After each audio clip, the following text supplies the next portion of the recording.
Hello, my Teaserking family. How's everybody today? Let me go get that.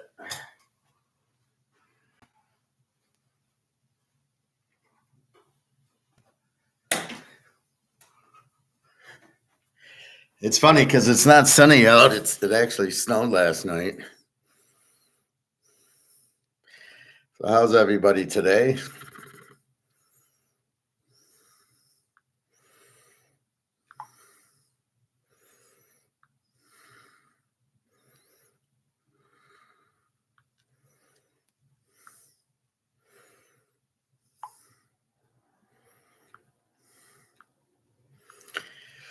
So the professor is good.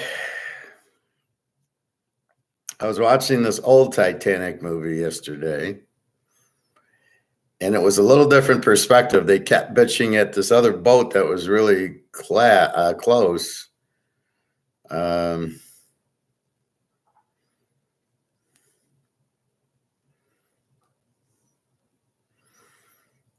they wouldn't come help. They pissed them off and they turned off their communications. And they were like, you could see them in the distance. And they wouldn't help. Then the Carpathian came too late, too little, too late. And they kept talking to the captain of the California going, they're sending up rockets. And it's like, what did he think they were doing? Like, this shows you the incompetence of a lot of people and a lot of things that aren't. There should be ground rules. There should be, there's got to be, what do we call it? Like, if I send up a rocket, I'm sinking type of thing. So it should be a rule book or a playbook. The boat just ignored it. What the fuck did you think they were sending up rockets for? Then the guy says, well, we can't see the boat anymore. Well, yeah, you guys are real smart. They're sending up rockets and the boat sinks, and you don't go, what the hell? Maybe we should go over there and see what's going on. Didn't they see the boat like going down in the water? So why am I bringing this up? Well, because what I got out of the movie was fear. The fear we're going to drown, the fear of not enough lifeboats, the realization of the boat sinking. And then when the fear comes, the frenzy comes. And I can correlate that to now with the money, which I do a lot. But it adds to, we're ahead of the fear. If we really look at it, we're buying gold and silver because we know the boat's sinking. And I know I use this analogy a lot, but a little different wrinkle. But the wrinkle is the fear factor of the realization the boat's sinking. And that's going to happen in the dollars, the realization that the dollar is worthless. And it's getting close. As I showed you with Mark McGuire yesterday, they're telling us BRICS is very close to finalizing the gold-backed currency. And when that happens, there's two boats you can get on, the Titanic or this other nice gold boat. What are you going to get on? You're going to get on the gold boat, right? So if you're on the gold boat, you're not, you're going to be safe. So everybody's going to go to the BRICS currency. Now, I love how Russia and China, oh no, we're not trying to compete with the dollar. We're not trying to take it out. We're just giving it an option. But in the back of their minds, they know the option is going to be buy gold. Again, because you can't print it to zero. And the fear will start coming in. Right now, there's no fear. Well, I think there's more fear than they think. I think all the sales that we do at the coin store or even at SD Bullion doesn't get recorded. I know when I go to the store, nobody knows I got a tenth of an ounce kangaroo and 5 silver ounces, and I got a quarter ounce before, and I got ounces before, and but it's not recorded anywhere. I give them money, they give me the coin, I walk out, everything's fine. So for all these guys recording the statistics, it ain't there. It only shows the central banks buying. I don't know if it does these shadow banks like JP Morgan and Goldman Sachs are they're bullion banks, but they're shadow banks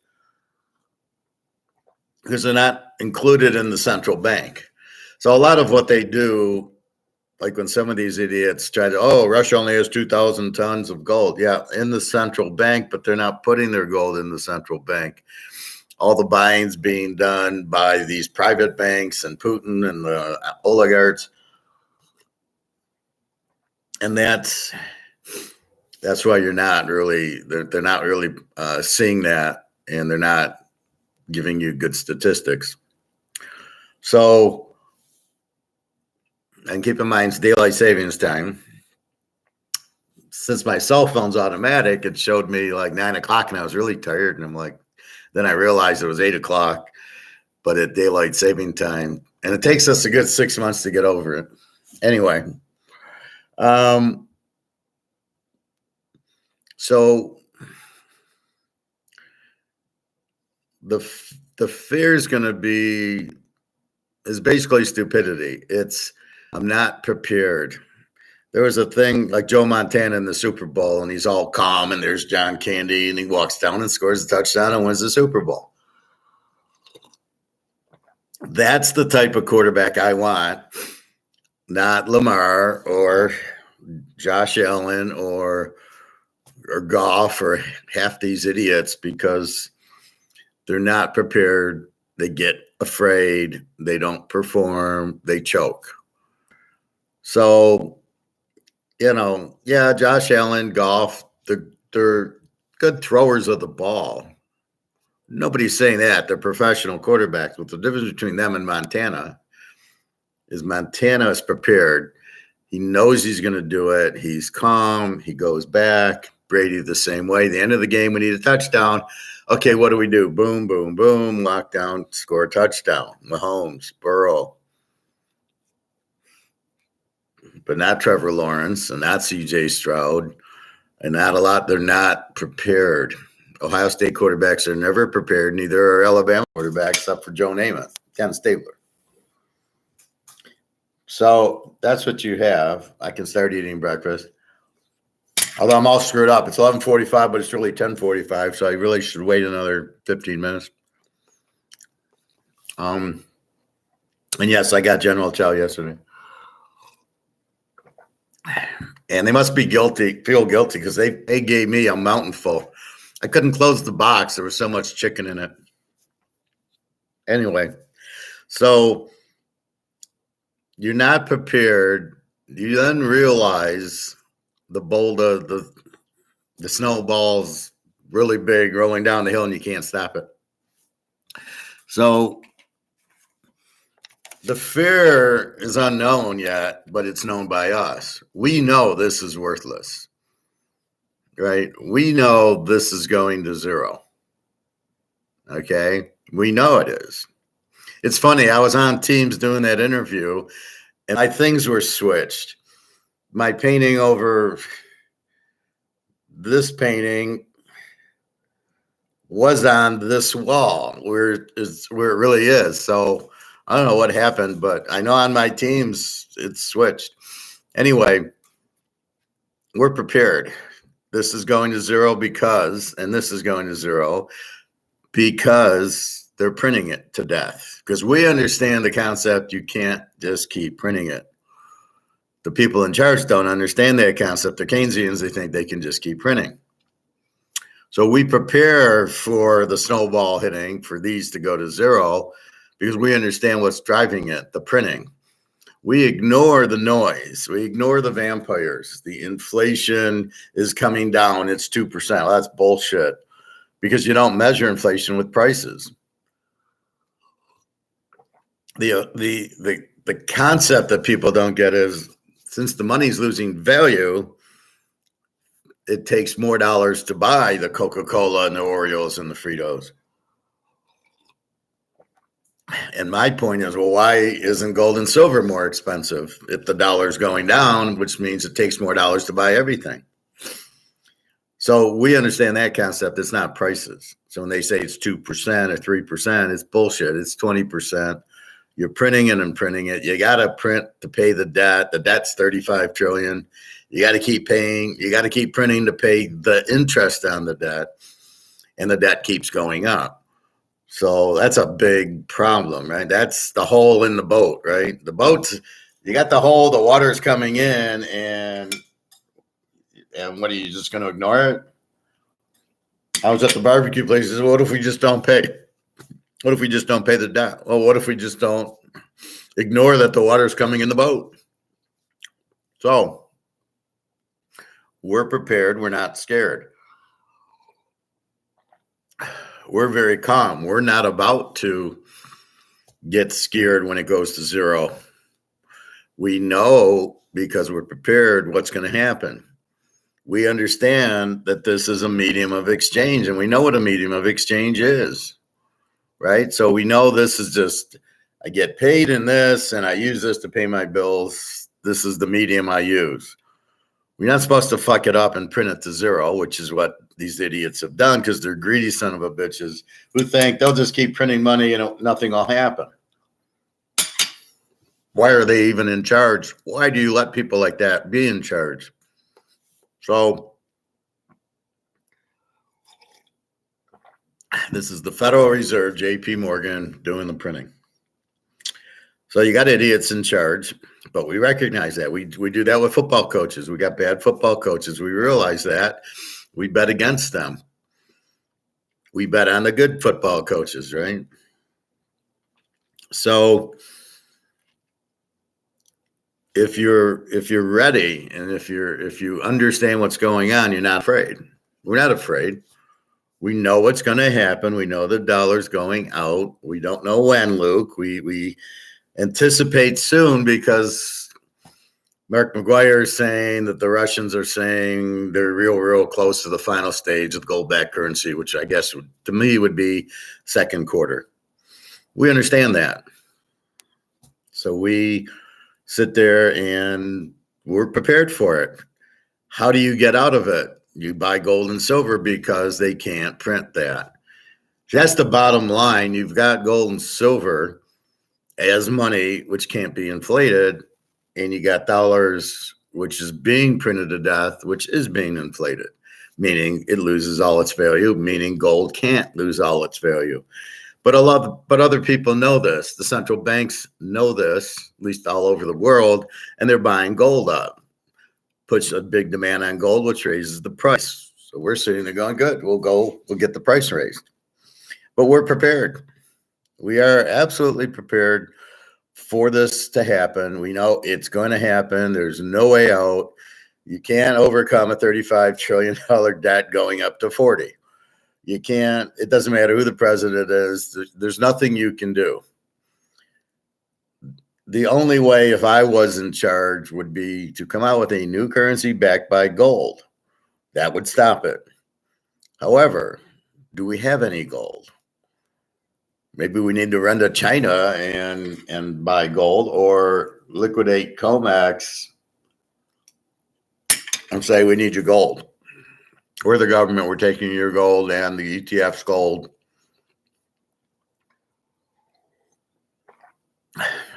I see some states accepting gold as money. I don't understand that at all.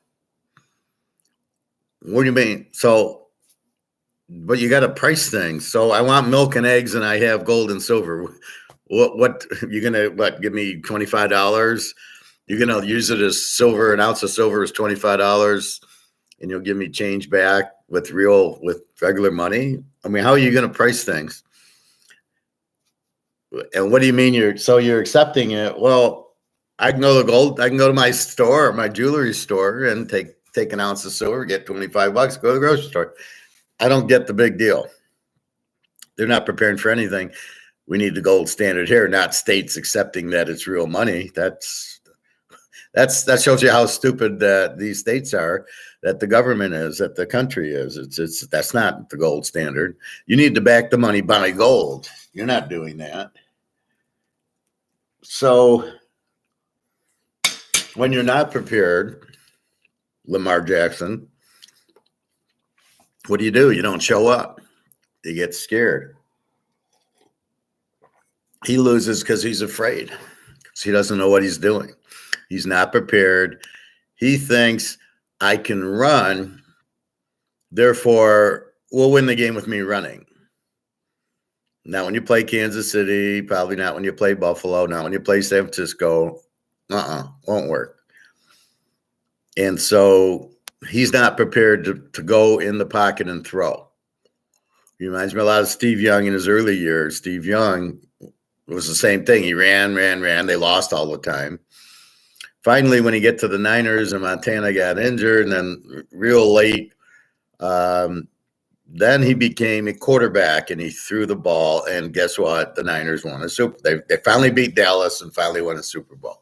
He couldn't beat Dallas because he wasn't a real quarterback. So he finally learns how to throw, not to run. He didn't run, he threw, and the Niners won the Super Bowl. They beat San Diego. So everything in life's about being prepared. If you're prepared, you're fine. I had an interview, right? I was prepared. I wrote down a lot about the company. I wrote down the company's Tenneco. And I wrote down the products and the business segments and the customers and the markets. They're in aerospace and light vehicle, commercial truck, industrial, and rail. So I knew a little bit about them. And it came in the interview. I said, I love how my first thing I said was, I love how you're like Y2, you're like CompuWare, CompuWare with Y2K. They ran the test. So if a company needed to test the computer, it would work when the clock struck 1, and it was now January 1st, 2000, that their computer would work. They had the program to test it. And if there was a problem, fix it. I made a lot of money on that stock, but it was only around. And then after that, I dumped it. But that's what these guys do is it's clean air. I thought, oh, they're liberal. And it's like, no. They help these companies reach the clean air thing that the government wants them to have. So they're like CompuWare in that fact. So in order to stay in business, GM needs whatever reading it is, and they go to this company and then they put in whatever to clean the air, so they pass the inspection of the government. So I was prepared for the interview. I did very well on it.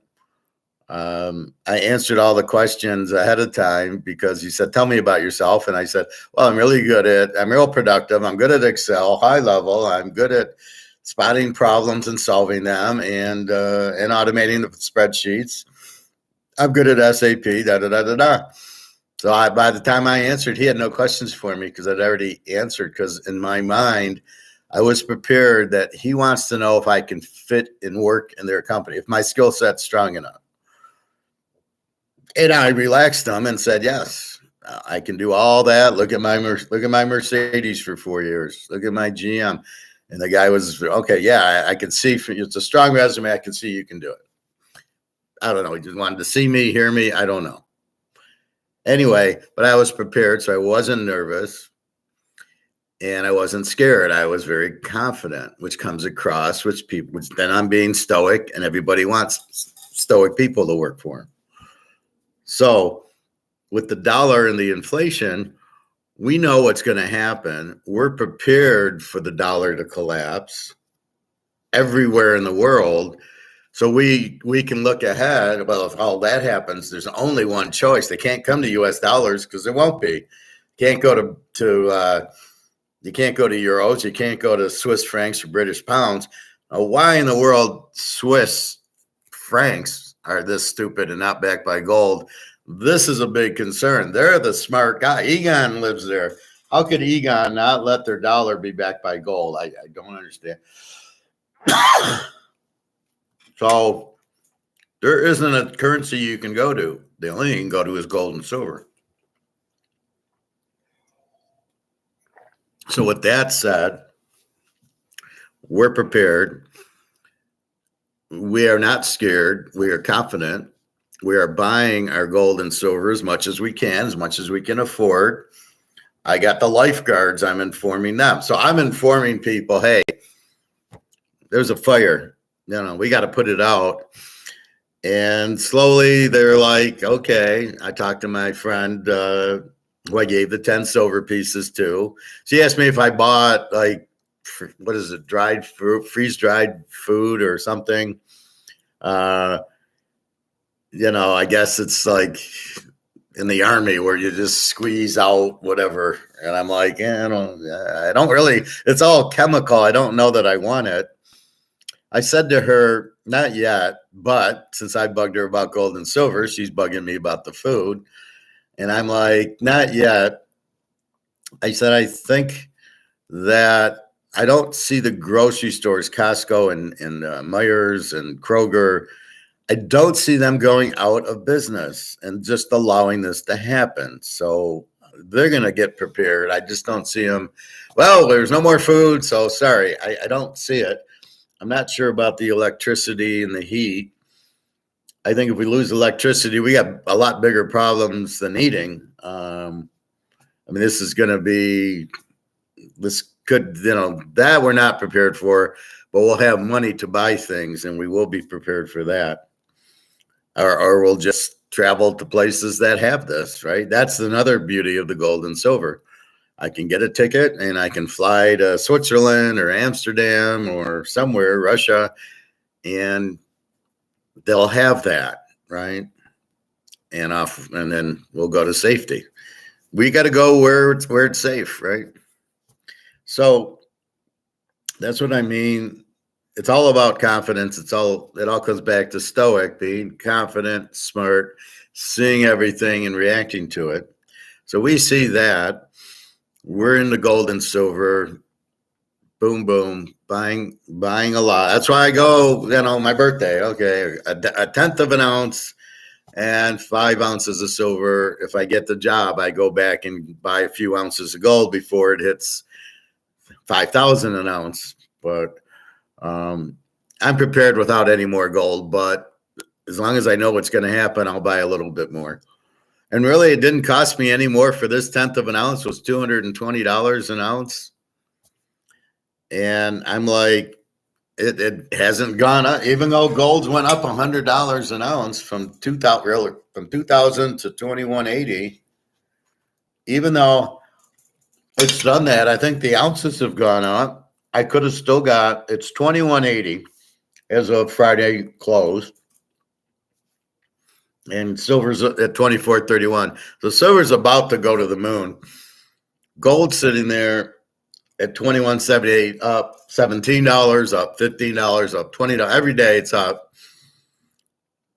I emailed some idiot. I saw this thing on, when you go into Google and you search, you get the little headlines. And the guy's saying, well, gold's up because the Fed's not going to raise rates right away or, whatever it was. And I emailed this guy and just lit him up, said, you're an idiot. Why are you writing? You don't know what you're talking about. Gold's up because COMEX is not doing the derivatives anymore. That's it. Oh, my God. It is not insurance. It is not got anything to do with interest rates. It's got nothing to do with anything. You're inflating the money to zero, the whole world, and this is the only real money. So this is a natural place to go. Now, you can think inflation's 2% or not, but you're wrong. We understand what's really going on. So anyway, we're prepared. We keep buying. As long as we can, we will. If I get the job, I go buy probably 4 or 5 ounces before it jumps up too high. And it's still 21.78, so I got to pay 22.78. Okay, I was paying $2,100. So what's another $100? to get more gold that, is going up to 30, 40. Wow, it's going to be the money when the dollar goes out. Now you can bitch and scream the Gates and the Morgans and all these idiots having money, trying to keep the money straight, but there's nothing you can do. I mean, if it's worth zero and nobody wants it, it doesn't matter how much money you have. You can't hold it, right? It can only, the snowball is coming down the cliff, or the boat's sinking. There's really nothing. We don't want the boat to sink. Oh, you don't, but it's going to. All right. So that's fear, right? I'm not prepared. I'm not confident. I don't know what's going to happen. A lot of times that happens on your first date, your first day of the job. It's a little out of your element, starting something new, so you get nervous. So the key is just to be confident and just take it in stride. So we're confident. We know this ends. We go to gold and silver. We're not worried. And off we go. All right. So I'm going to talk gambling, which should be an interest to everybody. I just wanted to get that out because it really leads into the fear. So what I was trying to teach is the fear of, if you don't know what's going to happen, the fear sets in, or the realization the boat's going to sink, or the realization the dollar's going out. So how does this then translate to gambling? Now, there's all sorts of gambling. There's football betting. There's poker, craps. There's casino betting, craps, roulette, baccarat. There's betting money in the stock market, putting money in real estate trust, investing your money, which is the biggest problem most people have. And dating is a gamble. You're gambling the girl's normal and won't just try to steal from you and all that. But that's not as big of a gamble. Let's keep it to sports and investing. All right. So we can start with sports. Let's start with football, our favorite. So what do you do? Well, you see me every week telling you what to do by analyzing the teams. So first you learn the teams, which I did yesterday, which I could go back over. Basically, the A's and the Z's. So you want to know, what team do I bet on? What team do I bet against? Who scores a lot? Who doesn't score? Terrible offense, strong defense. Strong offense, terrible defense. So like Detroit's an over team, good offense, no defense. A team like Tennessee with a good defense and no offense is an under team. And you can see this by usually the coach and the quarterback.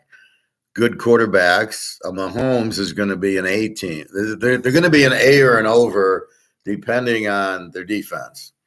Baltimore, an A team. Buffalo, an A team. San Francisco. They've got good quarterbacks, good running backs, and a good defense. Then you look at other teams and you try to, Pittsburgh, a good under. So you learn the teams, and a lot of it starts and focuses on the coach and the quarterback. What's the style of the coach and how good's the quarterback? Once you have that, then you can look at the defense by the points given up against good teams, not against bad teams. That's where you get in trouble with, like, the Lions. They shut out Carolina and Atlanta. Yeah, but then against the Bears and Packers, they give up 28, 30 points in those games. So you try to look at them against better teams. Detroit deceived because they didn't play anybody good except for Baltimore and Dallas. That was it. Seattle was okay, didn't make the playoffs. And then they lost to the Packers and the Bears, and the Packers was a playoff team. They got pretty good. So the few teams they played that were good, Baltimore, Dallas, Green Bay, they lost. The Atlantas and Carolinas, they didn't. So you then have to decipher, then you got to read between the lines. Next is our bankroll.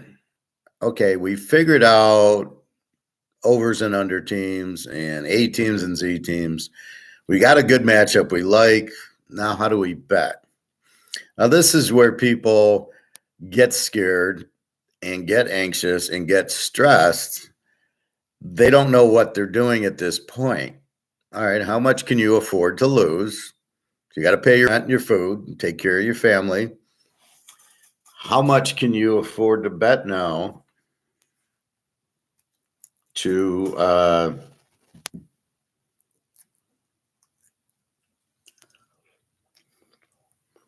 how much can you afford to bet if you lose?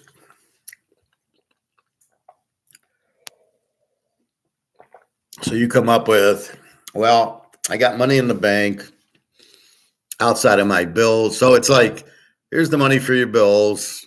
What's left? You throw it in the bank, or maybe like me, it's in gold and silver. And you come up with, okay, $5,000 I can bet. And if I lose, I'll be upset. I don't want to lose all five, but if I do lose it, I'll be able to feed the family and pay the rent, and I'm working so I can, with my salary, still make money. Okay, so $5,000 is the bankroll.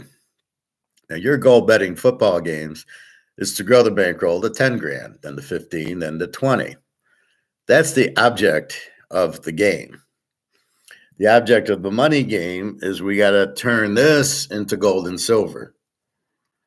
Rumpelstiltskin. How can I turn paper into gold? And football, you're trying to make your bankroll grow to 7, 8, 5,000 to 10,000, basically. You got to do it slowly. So you do maybe 10%. And so maybe you bet $50 a game. You go, oh, that's nothing. But that's not the point. And then when I give you a lock, you maybe bet that one for 200, right? So you can still bet big on the appropriate bet, but not on some bets you don't.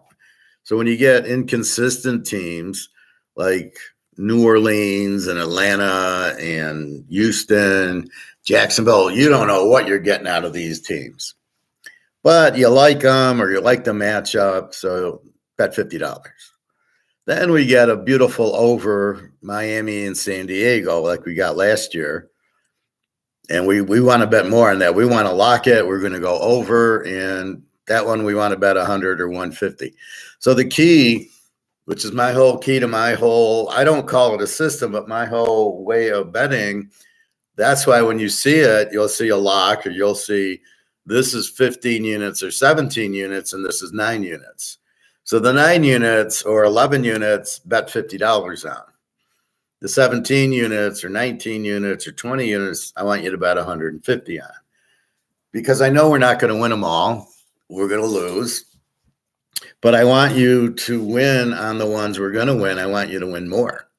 I want you to bet more on it. Because the odds on Miami, San Diego going over are huge. Or Miami, Detroit, San Diego, Detroit, look at last 41-38. So that's really what you want, is when you really find that good game, you want to bet more on it. But you don't bet $5,000 on the game. You're betting $50 a game, maybe you bet 150 on that. And if it loses, it loses. And it's not going to kill your bankroll, but we're trying to grow the bankroll. That's the point, not bet $5,000. That's why I don't like these live bets, and I don't like some of these other bets. I just don't like them because we're studying the game. We know Kansas City is a live dog against Baltimore in the championship game. We knew that. We bet KC. So I don't want to dick around with the live bets on them. I've got the bet, right? No problem. I've got the game bet. I know Casey's +8 is going to win, or 90% that it's going to win. Everything could happen. Mahomes could have got injured, but basically with Mahomes, they're not going to get blown out. It should be a close game, and it was, and they won and getting points. So those type of games I want to bet more on, and to build the bankroll more so than these little games that you can't trust. right? So certain teams, you have no idea. Tampa Bay, New Orleans, Atlanta, I have no idea. Houston, Indy, Jacksonville, I have no idea which the A team or the Z team shows up. I do know with San Francisco and with the Rams, and there's certain teams when they're the dog, I know, yeah, they're going to win. So that's why I do the little trends looking at, are they a home favorite or home dog or road favorite or road dog? But I am realizing it's harder because the quarterbacks are changing. These guys getting drafted are going right in. What the hell is that? So Caleb's going to get drafted in and start the first week, just like Richardson did and Stroud did. It's the stupidest thing you can do. There's a huge difference between college and pro. Are you kidding me? That's why I don't even like the recruiting from high school to college. Oh, he's a 5-star. Well, who did they play? He's playing high school kids. It's a big difference. A guy coming in and, the college guys are 18, 19, 20, 21, 22, most of them. So they're there 5 years. So he's playing seniors. He's 18. There's a huge difference there, especially if he's a senior playing 16, 17-year-olds and you're calling him a 5-star. This is the problem I have. So you have to understand all the derivatives.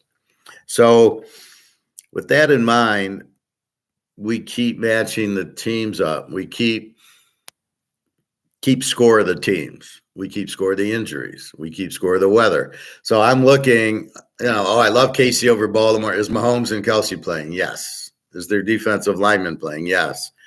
Everybody's healthy. Okay. Weather, not too bad. Check. Mahomes playing? Check. They're getting 2. They're still getting 2. Sometimes I bet the games early because I love KC as a dog or Cincinnati as a dog and San Francisco as a dog. So I want to bet those games early before they turn favorite. And then I want to bet KC +8. I don't want to have KC go to -2. And now I got KC +4. I'd rather have KC +8 than the other team, unless it's Cincinnati. So that's why I bet early sometimes. Or the over-unders in college. USC's playing Colorado. This is going to be a 100-point game, and the spread comes out 64. Well, I want to bet that right away because I know most people don't understand it, and they're just follow the leader. And then by Saturday, the line's up to 68, 69. So if it's 69, I'm laying 63 in a teaser. But if I did it early at 64, I'm only laying 58. The odds on me winning are probably 20, 30% greater holding that line. So that's why I bet Saturdays, or I bet on Sunday night or Monday for the following week, provided I know the keys will be the injuries, right? Is Caleb playing? Is Primetime Junior playing? There's not a lot to talk about Primetime Junior as much as there was after the first game. Five touchdowns and 500 yards. He's the Heisman Trophy winner. Now, nothing. A 5th-round draft pick. So you're trying to get confidence, right? And to get confidence to make the bet, you have to look at the variables. We understand the variables because I've been doing this since, I was 10 years old, basically. And I'm in my 60s, so it's been a while. So once we figure out the teams, we can figure out, then we look for bad lines. I make my own lines. This is what should happen in the game based on me watching for 50 years and watching the teams and understanding the teams. There's no way Mahomes should have been the dog in any of these games. Not against Buffalo and certainly not against Baltimore. But been watching it. I know Lamar is not the real deal. Mahomes is. Burrow is. Brady was. Not Lamar. He's Steve Young. He can run, but he can't throw. So knowing that, how the hell can Lamar be favored over Mahomes when Mahomes is the better quarterback? Mahomes is going to win the game. We know that. We've seen it. We've seen Montana. We've seen Brady. They win as dogs. They win in big games. That's why they're who they are. And that's what we're looking for is the next big game quarterback. We got Burrow. We got Mahomes. Is Herbert that? Well, maybe now with a good coach, he might be. I don't think Jordan Love is. Purdy, he looked pretty good in some big games. He did come back to beat Green Bay and came back to beat Detroit. So he did win the games. And he did take us to overtime with KC. So I think Purdy's up there. I think the Niners is a dog with McCaffrey and their defense and their receivers. Let's see who he brings in as defensive coordinator. With that defense, they shouldn't be allowing 14 points a game. I would seriously go out and get the Georgia defensive coordinator and bring him to San Francisco and watch him keep everybody to 7 points a game like he did that one year. Philadelphia, what the fuck's going on? You got 6 Georgia players. You shouldn't be allowing a first down.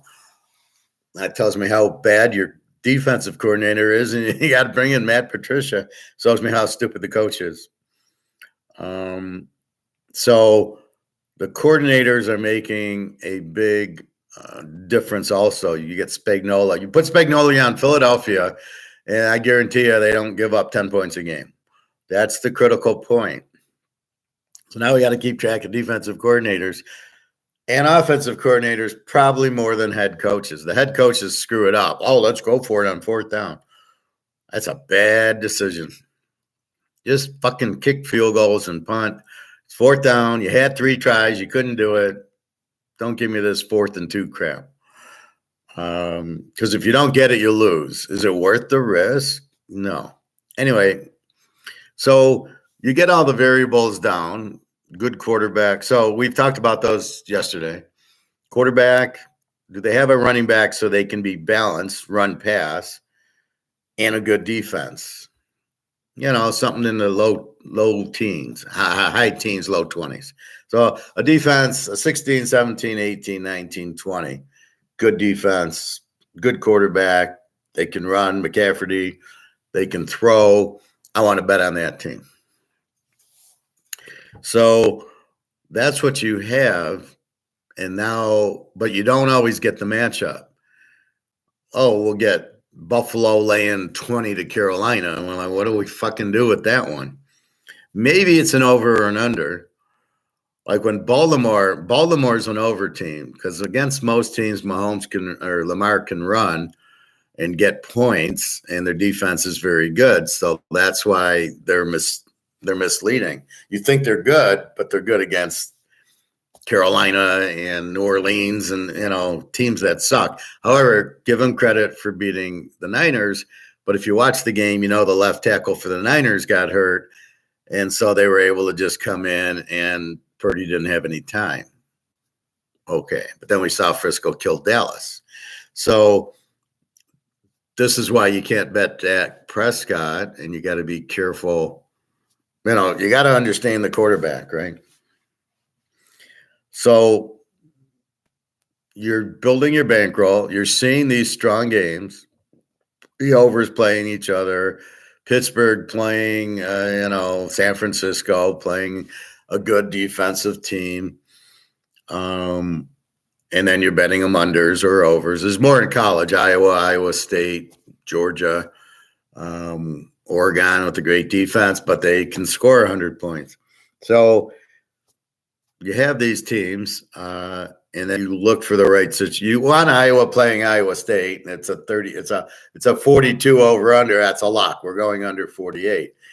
But when they make it 32, now you're like, shit, that's under 38. That's kind of low. Or if you get these in pros, you get a 12, 13-point spread. Frisco's playing Arizona, laying 12. What do you do with that? You can't. It's a hard bet. Now it's taking more risk into it. So you try to stay away from that, or you bet it very small. Frisco laying 6 to Arizona, and I can bet it even. I bet a lot, especially if Frisco needs the game for the playoffs or something. But if Frisco, So the line matters too. Over-unders, you got two good over teams. Detroit playing Miami, but they make it 56. I want an over that's like 46 with two fairly good over teams, or an under like Oakland playing, Denver should be, a 14-point game, and I get a 45-point line on the total. I'm gonna lock that under, especially now. Denver without Russell Wilson, they don't have a quarterback. I'm not sure how strong their defense is, but Oakland's a very good. If Oakland played Pittsburgh, would probably be a lock under if it was 42, because Pittsburgh, neither team has a quarterback, and they both have fairly good defenses, and they're going to run the ball, eat the clock, and so Oakland with a defensive-minded coach, so is Pittsburgh. So that game will be 10-7, right? It'll be the immaculate reception game. It'll be what was that, 9-7, or no? I don't think they kicked the extra point. And the point is, that's what you're looking for, but you don't want, if you got Oakland against Miami is an offensive team with the kind of weak defense, and Oakland can't score, but they have this great defense. That's a, an over team playing an under team makes it very difficult, because you don't know. Now, I would tend to lean towards the under team because they can shut the other team down. So that is what you're looking for in football. Hey, Greg and John, good morning.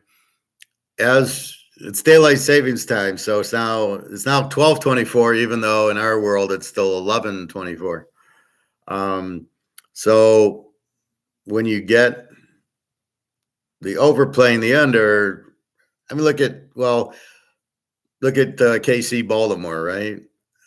From a total standpoint, you had this great defense in Kansas City playing this pretty good offense in Baltimore, who also had a good defense. So that was also an under game. I don't think I played KC in 8, but I love the under also.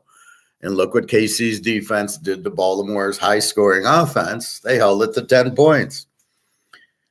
And Baltimore held KC to 17, although KC could have scored more if they needed to, but they had a 17-7 lead late into the fourth quarter. They didn't need to score. They could have, if they needed to, they would have. Mahomes would have done his number. But where's my okay. So that's really what you're looking for. So you're analyzing the team to analyze the game. What type of team are they? And then you got to make sure the injuries and the weather, right? Oh, Mahomes isn't playing. Well, when I'm probably going to bet KC under, or if Lamar's out, or Josh Allen, or Burrow. Burrow was out. It killed our Cincinnati bets this year. I mean, we had some idiot Browning who sucked at Washington, who sucked during his career, and all of a sudden he's playing. You're like, what the hell? I'm not betting on him.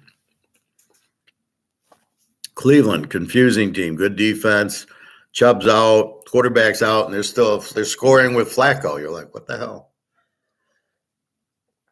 So you're trying to learn the teams, but now they throw the variable problem into the mix. They're going to have 7, 8 new quarterbacks, right? It'll be our 5. Daniels, Bo Nix, Penix are the best 3, and then you add Hartman is 4, and then Caleb 5, and then if they want Drake May and J.J. Walker from Good Times or Michigan, that's 7 potential quarterbacks that are – now we know Drake May and McCarthy are terrible. We know the others are very good, except for Caleb we're a little bit concerned about, because if he throws an interception, he'll start crying. So we know we're probably going to get up to 7 new quarterbacks playing. We've got the Bears getting a new quarterback and then trading Fields. We got Russell Wilson going to a new club. What's Kyler Murray doing? We got Tagliabue, Josh Allen staying, Lamar staying. So you've got some quarterbacks moving, particularly Fields and Russell Wilson. We know that makes 9 new quarterbacks at new teams. Well, how we don't know what's going to happen there. So you've got to analyze the new teams based on the new quarterback because that's the most important position. Are they going to be over teams or under teams? Do they? Let's say they go to Oakland. Let's say Bo Nix goes to Oakland. How do we bet Oakland? Are they still an under? They still have the great defense, provided they didn't free agent a bunch. As long as they have Crosby, they're a great defense. So here's Oakland, great defense. You had Bo Nix. So you're going to really start week one? But you got O'Connell. And O'Connell, I mean, he's terrible. So you start Bo Nix week one. Now what are you going to do? How do you bet him? The guy's never played. He's played great college against Washington, against Georgia, been in a lot of big games, very good quarterback. The Washington games, he was like 34 out of 35 for 400 yards and 4 touchdowns. Now they lost, but it wasn't from him throwing interceptions. So he's very good. I think Oakland turns into an A team if they get Bo Nix about week 5. I think the first 4 weeks, they might still be an under or they might start scoring. He's got to learn the playbook. He's got to learn Devontae Adams. He's got to learn his running backs. That takes time. And since they don't play preseason, that's the first 4 weeks of the NFL is now the preseason. A lot of injuries.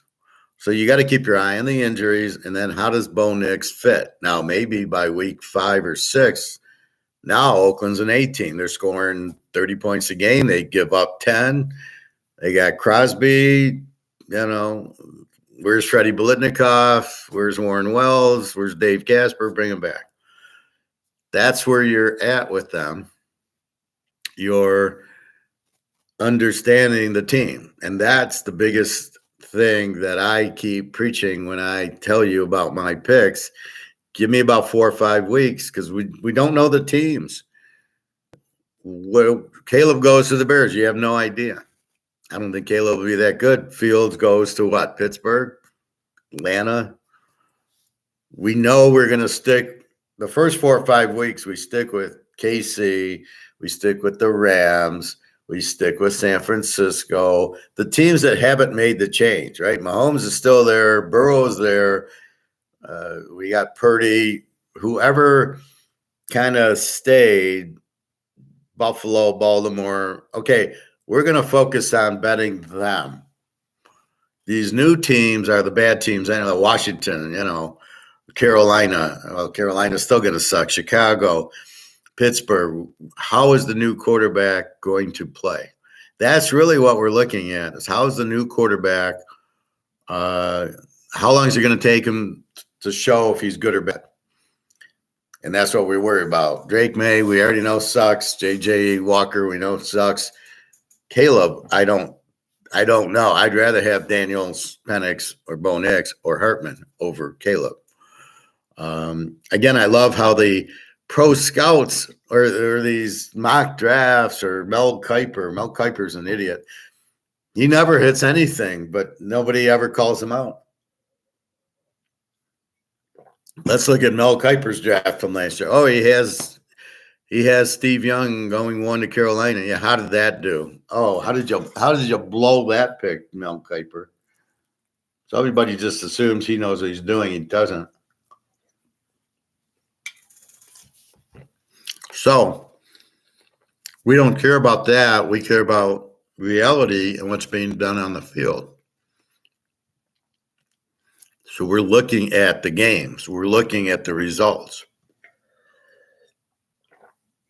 We understand it. So when everybody thinks Lamar's the greatest thing, we go, I'll take Mahomes and Burrow. Thank you very much. I'd rather have Purdy than Lamar because Lamar runs, but it doesn't. In the big games, he doesn't show up because running doesn't work in the big games. So that's what you're looking at.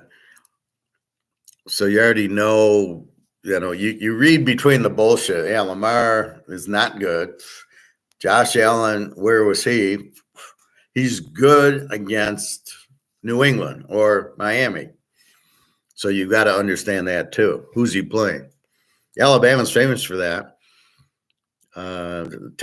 Tug was very good against Texas State, New Mexico State. But when he came in against Georgia and LSU and Auburn, he didn't show up, or Clemson in these playoff type of games. So that's what we're looking at. I think we'll get a little better view of college this year with the 12-team playoff. Now they are giving 4 byes, I guess, to the first 4. How that's going to work, I don't know.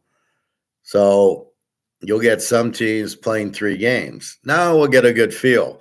How do they play in the playoff games? We saw Penix in 2 games. We saw J.J. Walker look like shit against Alabama. He didn't look like anything against Washington. They just ran the ball. That's why you have no idea, because all they did was run the ball. And all season, all they did was run the ball. Probably because the quarterback sucks, is what I would take out of it. I wouldn't draft that. You'll see how good he is. San Francisco has a chance to draft, or San Diego has a chance to draft him. It's Harbaugh's guy. He's got He's got Herbert. There's no way he takes J.J. Walker. He ain't better than Herbert, I guarantee it. So that's the way you bet sports, right? Basketball, baseball. There's always that key trigger. So in baseball, it's the pitcher, and you're basically more looking at the pitcher and his ERA and is he a stud, and is it going to be an over or an under game? Football, it's the quarterback, but then you're also really looking at plus the defense, plus do they have a running back and they have a receiver. If you got all 4, they win the Super Bowl, Kansas City. If you don't, usually the whatchamacallit, the problem child's the defense.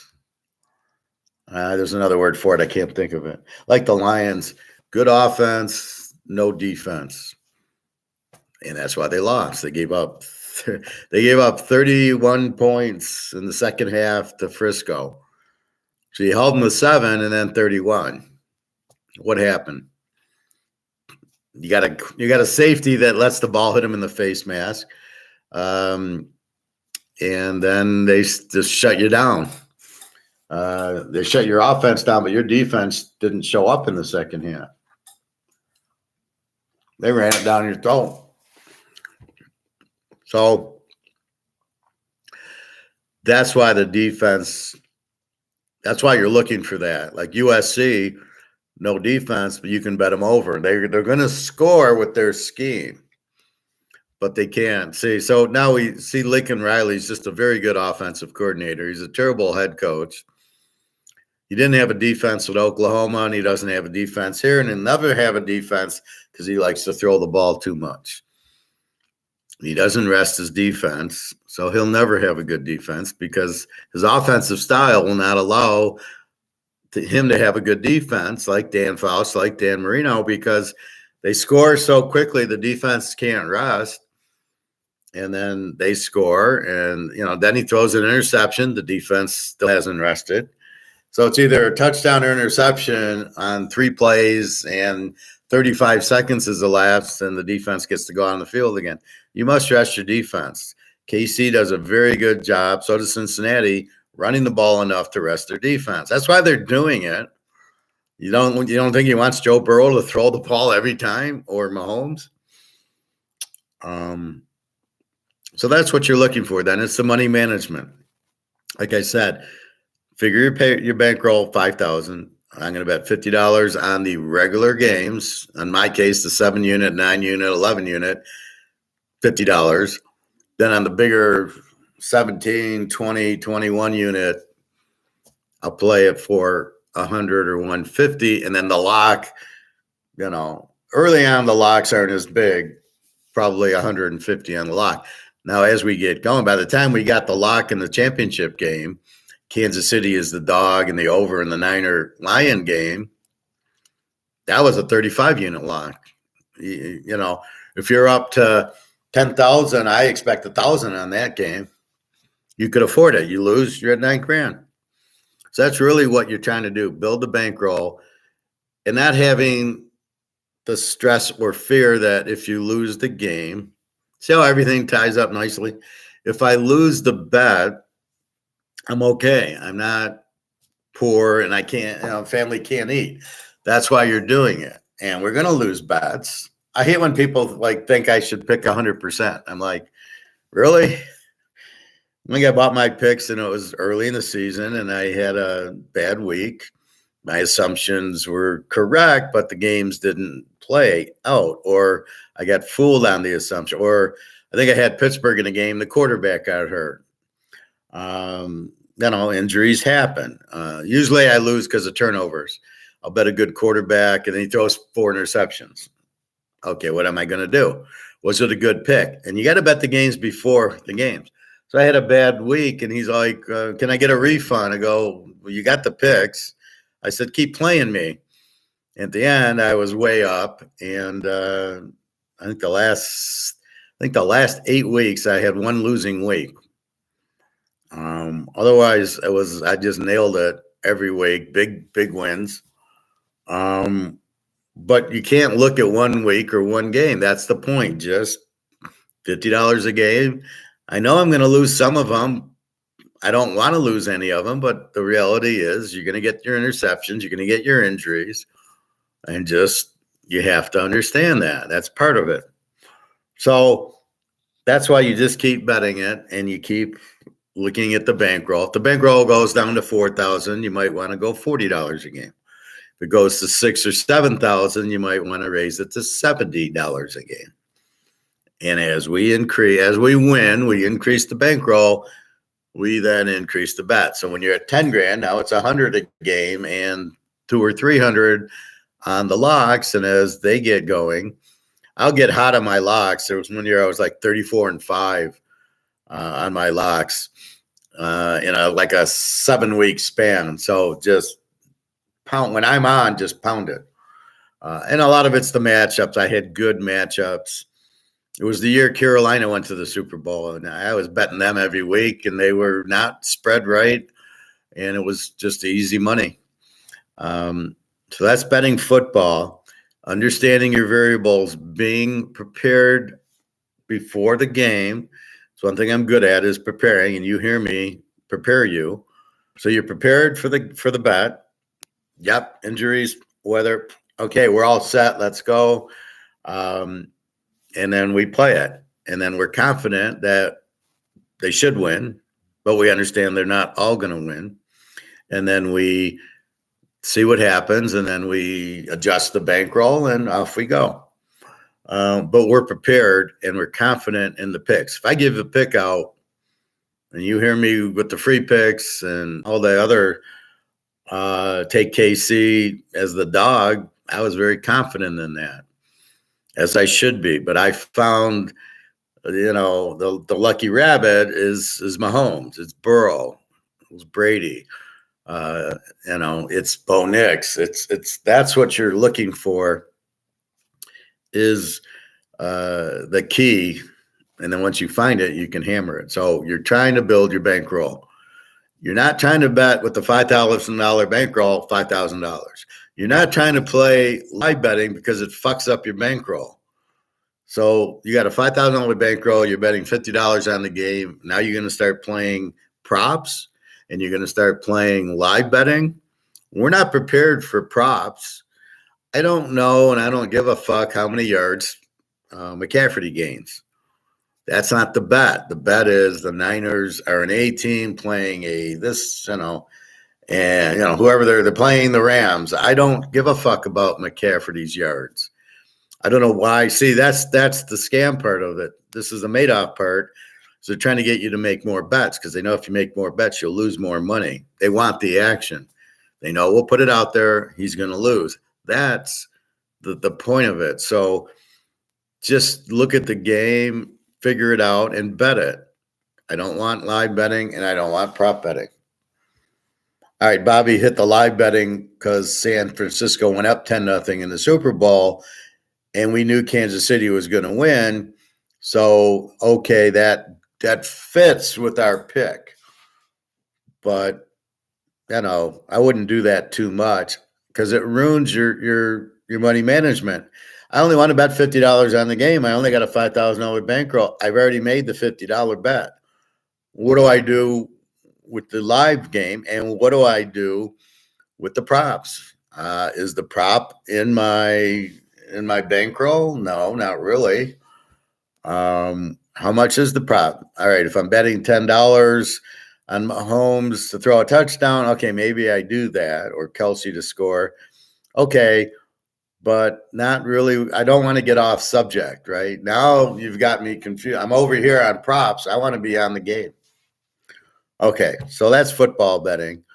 And basically, sports betting is the same. Get your bankroll and then increase it as you go, as you win. And if you lose, you go down to a smaller bet because we do run in streaks. And then just be careful. So, baseball, we're going to look at Verlander, and we're going to look at Scherzer, and we're going to look at the aces.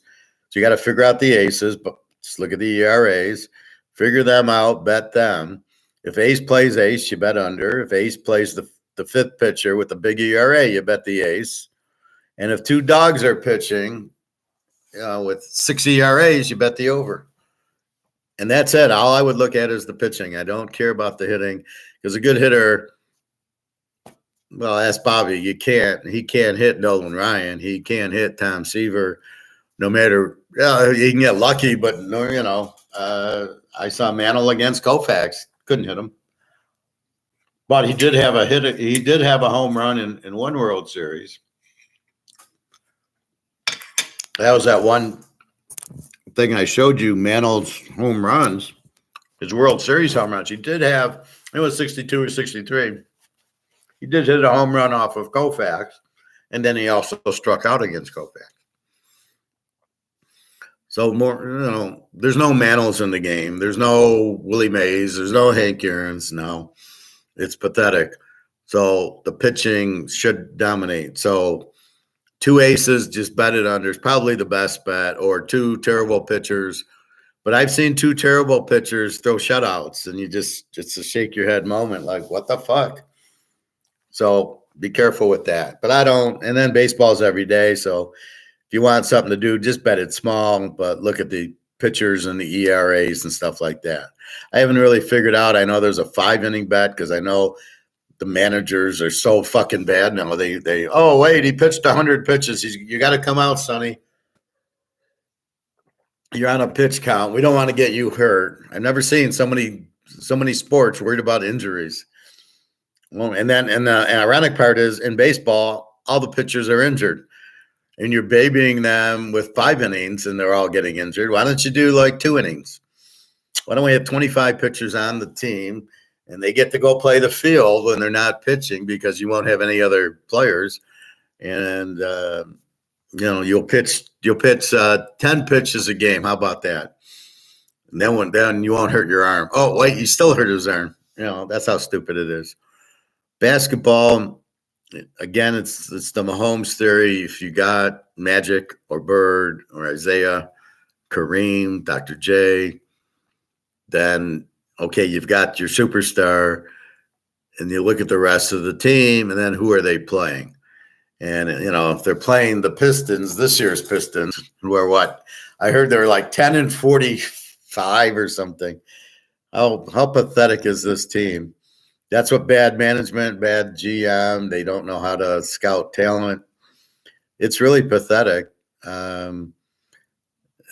I think the last 6 or 7 years, they've either had the first or second pick in the draft. That's how bad they are. Anyway, basketball, you're looking, right, who's the best? You're looking at defense, and you're looking at star. You have a good star, and you have a good defense, you're Kansas City. If you have a good star and no defense, you're the Lions or Miami or San Diego. And if you have no stars and no defense, you're a Z team, and you just want to bet against them. And then you look at the line. The difference in basketball is you've got back-to-back games, 3 games in 4 nights.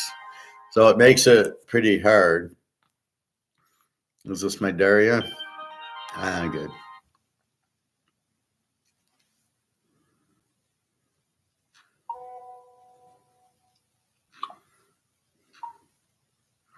Hi, my love. Yeah, Lubu Trevia.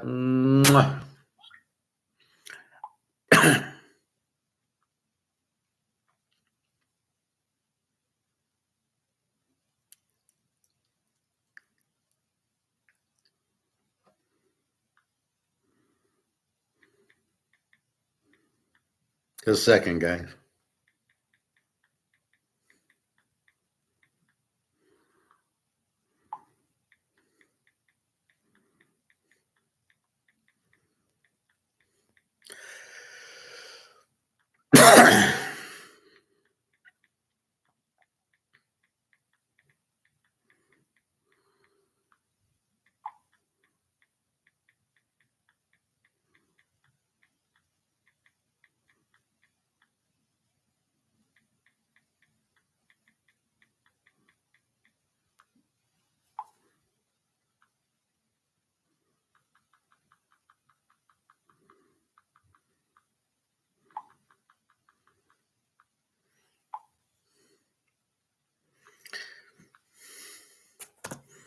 I hadn't heard from Daria all day, and how I get worried.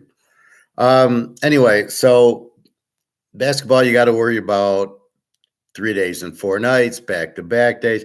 So you have to schedule all these variances to see exactly what's going on, right? How do they play on back to back nights? Are they home or away? So is Detroit at home for the first game and at Boston for the second game? Or are both games on the road? If they're on the West Coast trip, I remember those. I remember Boston going on a West Coast trip, and they played the Lakers and they played the Clippers, and they went up to Seattle. That's got to be not only exhausted from the flight from Boston to the West Coast, but then all they're playing. I remember I had a bet. Danny Ainge was on Sacramento, and they were a decent team. And Boston played like the Lakers, and I was in Vegas, and Boston played like the Lakers, Larry Bird, but they had already traded what's his name? Danny Ainge. And they go to play Sacramento. They're 1.5-point favorites. So I take Sacramento 1.5 just because it's back to back. And Danny Ainge hits a 3-pointer at the buzzer to win the game for us. I'm just hysterical, right? And then there's everybody else had bet Boston, and I'm sitting there excited about Danny Ainge hit a 3-pointer for Sacramento to beat Boston. And Sacramento was not. They were probably a 500 team.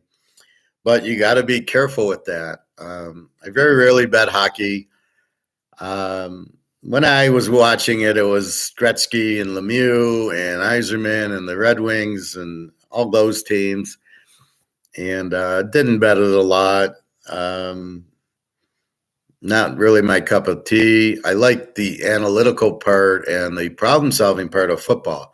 Football's different. It's once a week. I can study it and prepare for it and then go ahead and bet it. And I did very, very well in it.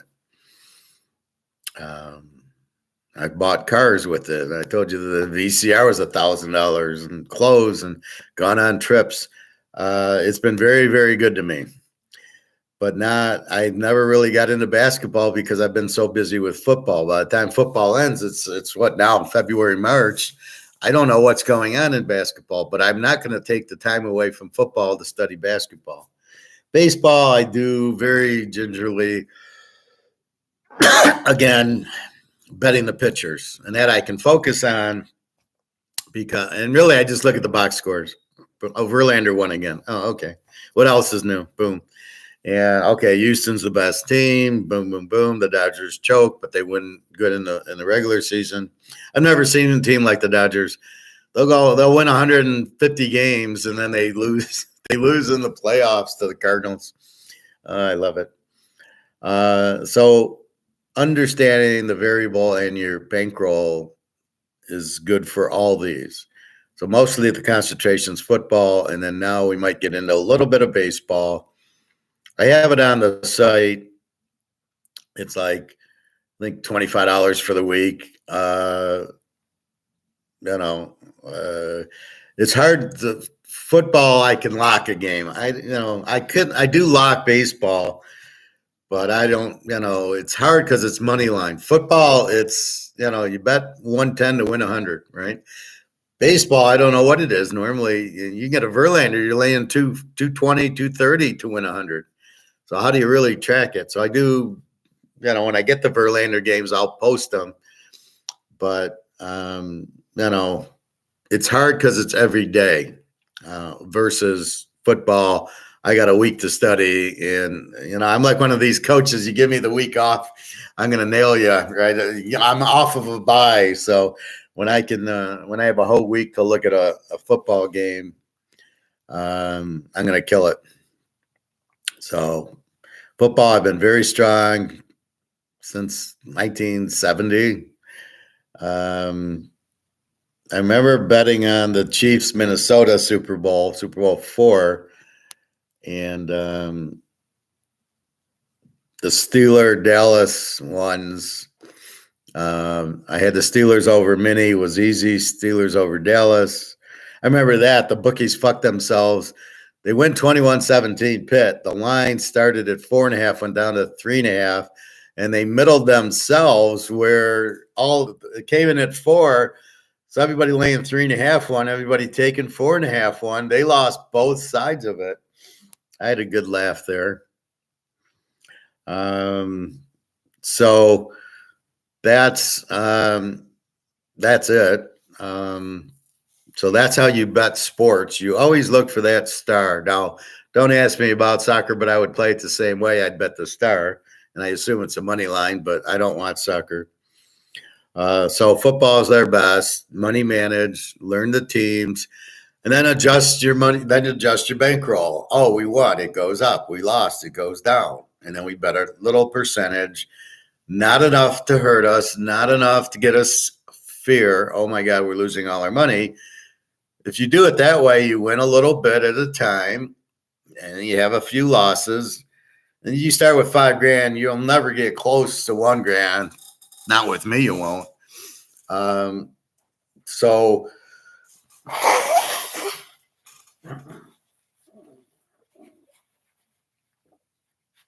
you just keep going.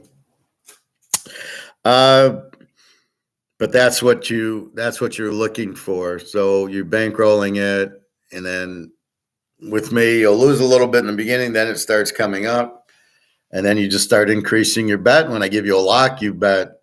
So if you're up to 100 a game, I give you a lock. You're now betting maybe 300 or 250 on the lock. And it's the same thing if you're a $50,000 money. I don't know what my guys' bankrolls are. I just give them the games. But if you're a $50,000 player, it's the same thing. You're betting $5,000 a game. And when I give you a lock, you're betting 10 or 15 grand on it. Or probably like maybe 7,500. 2 or 3 times. But you got 50 grand, so off you go. And you're just trying, it's the same focus. We're trying to get it to 75,000, then to 100,000, then to 200,000. So depending on what type of player you are.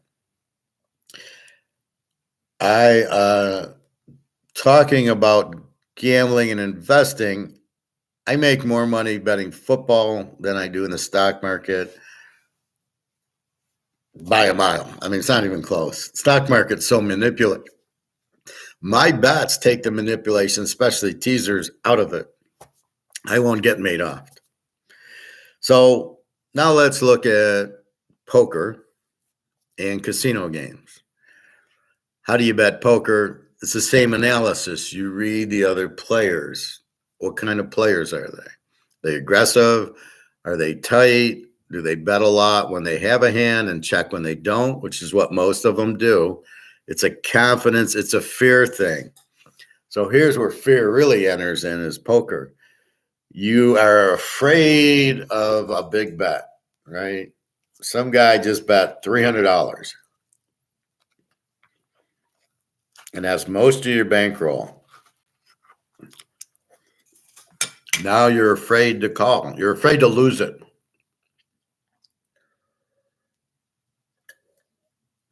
That was Doyle Brunson's big deal. Put them all in and make them decide. What he's really saying is make a big bet and make them afraid. Give them fear. And see what he does. So Doyle since he was doing the bet, he had a lot of money. That's why it's hard to play guys Like I wouldn't play the pros if they got $100,000, I got 10,000. I would never win because they could just make a $10,000 bet. And unless I had the nuts or a very strong hand, I can't call them because I can't afford to lose the hand. So that's why you can't play a game with guys with a lot more money who can afford to lose and you can't. So that's why you got to find your range. That's why I play 1-2, no limit, $300 buy-in. I can win a lot. I can only lose 3, but I'm not sitting at a table with $10,000. So poker, you're studying the guy. What type of bettor is he? You're studying the bets. You're really not looking much for the tells unless steady FBI is sitting there with Oreo cookies, which you don't see at the MGM or Caesars or any of these. Although you can eat at the poker room, I believe. I know you can drink there. So I've caught the tell of a guy kind of being relaxed, taking a drink. He's got a good hand. He's not afraid. So now poker turns into fear or not fear. Is the guy you're playing with afraid or not afraid when he makes the bet? That's what you're trying to figure out. That's why if he looks at the TV or takes a drink, he's not afraid. That means he has a good hand. If he just looks down or he's kind of shaky or that's why they ask him, how much chips do you have? They want to hear the voice. And if your voice isn't, if my voice isn't like this, if my voice is, if I come across real weak, they're going to know I'm bluffing. So I don't talk. You could ask me how many chips you have. You're not getting a word out of me. There's nothing you're getting out of me, right? I'm not talking. I'll talk between hands, but I'm in the hand, my head's down, and you can't read me for all the tea in China. You are not reading me. I'm just like this. What are you going to read? So, but I do that consistently when I got a full house and when I bluff. So again, you're prepared. You understand who you're playing against. You understand how he bets. You try to understand his looks, but you're basically, I find the best way to play is trapping. There's two moods. I have a pair of aces. I can't slow play them because you got 5 cards in the middle. You could easily catch 2 pair or trips or something, right? Something's going to fuck me up because it probably is not going to help me unless an ace hits. I'm not going to get any help. You might have king, queen. You might get a king and a queen. So I can't slow play a pair. It probably depends on a lot. Then comes on, you're playing defensively if you have a small lead. So you got 2 pair and there's 3 clubs on board. You're not waiting for the 4th club. You make a big bet. You're playing defensive. Now, if I hit my 4 of a kind like I did, you ain't betting. It's just kind of give a timid, okay, I check. And a lot of times when you're aggressive with your smaller hand, so I got aces, I'm aggressive. So they think I'm an aggressive player. Well, it depends on the board and who I'm playing and what I got. So I got aces and I'm gonna try to cover that. I'm trying to put up security for them. I'm gonna make a bet so you can't just come in and get it. But again, it depends who I'm playing. And then, let's say it comes, I'm going to do that. But now 2 clubs come on board or 7-8. I'm going to make a bigger bet to protect because I don't want you to catch that 3rd club or that straight. Now, if I'm on the draw, I might check because I want to see the card for free to get there. I don't want to have to pay 100, which goes against if I got the aces and you got 6, 7, 8, 9.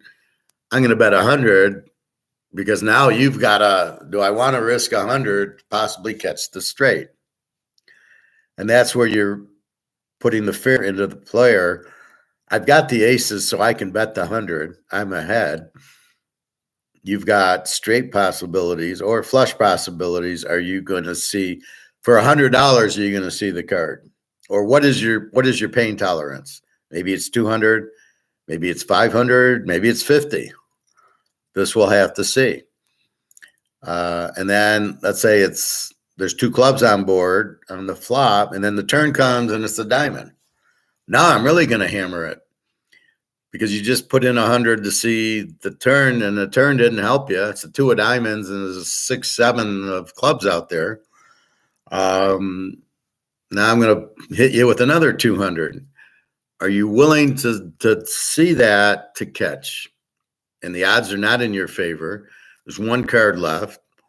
So now you're, now if do you have the balls to see it? I'm putting you have the fear of losing there. That's the point. So do you want to see that? So what you're measuring is the players. Will they call that or not? If they will, maybe you don't go that much because they're going to call it anyway. Like Daniel Negreanu, he'll call everything, right? Nothing. He'll call. There's one where he says, well, you must have kings, and he makes a bet, but he couldn't beat the kings. And the guy's stupid enough to listen to him. I wouldn't listen to a word the guy says. I play my hand. So the guy thought, well, you must beat the king, so I'm going to fold, and he didn't have nothing. So be careful with the talker people. I would just ignore them. He talks because he's nervous. That's his tell. He normally doesn't have anything when he talks. So you're learning the people's profiles, and what will they do? If I make a big bet, will they fold or call? And a lot, of course, depends on their hand. If they flop the set, they're calling. And if they got a straight or flush draw, will they call? Sometimes I go by my own gut feeling. Nah, I'm not going to catch $100 to try to catch the flush. I fold. I'm not that interested in catching, because if I catch it, I can't bet, because then if I make the bet, nothing's going to happen. So I'm not really into that. If it's a small bet, I'll call. If it's $10, $15 to call to catch my flush, I will call. If it's 100 or 2, I won't. Never. Unless I'm really up a lot of money and I'm really hot. So a lot of the times you're protecting your smaller aces and kings. That's all you got. You can't check, because they'll catch 2 pair on you, because they got 5 cards to use. You got to remember that. Now, if I got a bigger hand, if I flop the flush, or flop the full house, I'm going to slow play those. That way you have no idea what I got. Because in a normal hand, if I got nothing, I'm checking most of the time. So now you don't know if I'm checking because I have no hand, or checking because I got a monster hand. And that's really what you're at. So I'm trying to use logic when I play. Why did they raise? Why did they call? Why did they check raise me? So I'm looking at them psychologically going, I bet $20, they called. Why did you call? You raised it to 50. Why did you raise it? And that's kind of what you're trying to do, is figure out the bet. If you can figure out the bet, you're way ahead. Like I said, the bluffer bluffs until they got a hand, then they check. So they don't really play it right, because you can tell when the bluffer checks, the bluffer's got a hand. Everybody else would bet when they got a hand and check when they don't have a hand. So that's what you're looking for. Are they a bluffer? Are they regular? Are they checking when they don't have much? And then when they hit something, they bet. So as long as they check, you got them. But everybody on 4 of a kind is going to check. So you got to kind of keep that up. And you're watching, are they drinking? Are they watching the TV? Which means they don't care. Are they afraid, or are they relaxed? And that's what you're trying to get see if they're afraid. When you got them in fear, then you got them, right? They're afraid. Then you make a bet and they'll fold because they're afraid. So pretty much, and then I quit when I'm ahead. So if I hit a big hand, I'm up $100, $200. I'm only playing 300. And I start losing a little bit or not catching or getting 2-9 all of a sudden, I'll just fold and go home and say, okay, I won 100 or 150. I didn't lose 300 is the way I look at it.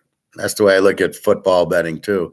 If I have a big Saturday and I'm up a grand, I'll try to quit a winner. And even if I lose 500, 600 on Sunday, I still won 400. And that's what I'm looking at, right? Still trying to, okay, I won for the week. It means I didn't lose, right? So if I'm at poker, I take 300 out and I win 100. And people are like, why do you quit a winner? Because I didn't lose the 300. I won 100. Psychologically, I'm in a positive frame. I won the 100 means I didn't lose the 3, and now I build my bankroll. So they don't understand anything about bankrolls. That's poker. Let's walk around the casino. Blackjack, craps, roulette, baccarat. Baccarat and roulette, I'm playing streaks and actually craps too. Craps, if the numbers are hitting 8, 9, 10, that's what I'm playing. If the dice keeps sevening out, I'm playing the don'ts. Very easy. And it's money management. I start off with, the problem is now they're $15, $25 craps, which used to be $5. So now you got to take 200 out instead of 100. So they're trying to get you to play more stakes because they know you're going to lose. So they want to win more. Like they think they're so clever. All that does is keep me away from the table. So I see a $15 crap table. I don't even go. I'm not interested in that because I play streaks. So let's just say it's $100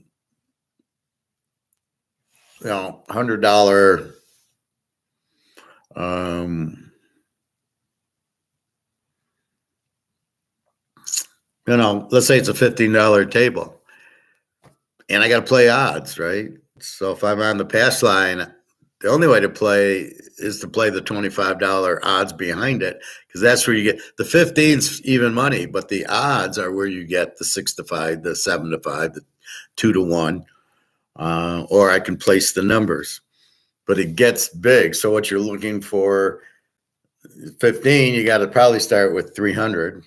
And then you got to hope if you play the numbers, you hit the numbers. If you're playing the 7 to come, then, it's not as much. You play the don't and then just wait for the 7. And then, but you only win a little bit.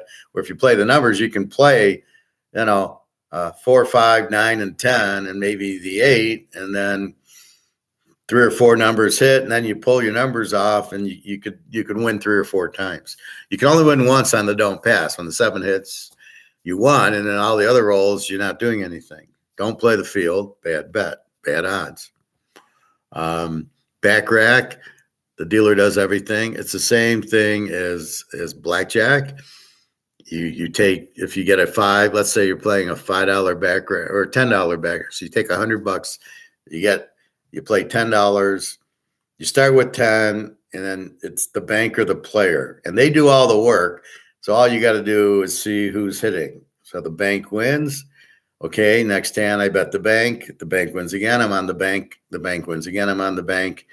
And then as I'm on it, I keep increasing my bet. So it's the money management of, you're betting your winning streak, and you're doing that basically for everything. You're doing it.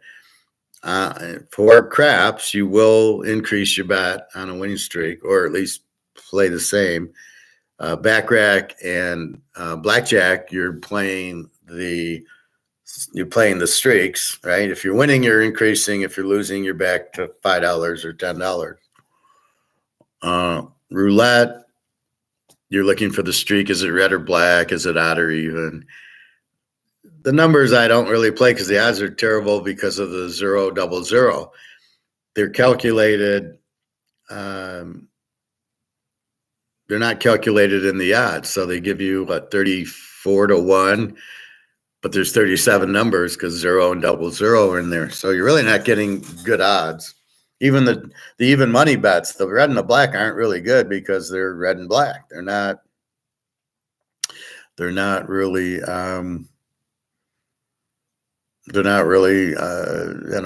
even money because of the greens, because of the 0 double 0. But the way I play our streaks, so roulette, I'm going to play what's hitting, and backrack, I'm going to play what's hitting, and craps, I'm going to play what's hitting. Blackjack's a little different. It's just, am I hot or not, right? Am I hot or is the dealer hot? So if I win 5, 6 in a row, so I started off with my uncle. I met him. He's from Toronto. I met him in Vegas. I go, what's the odds on that happening?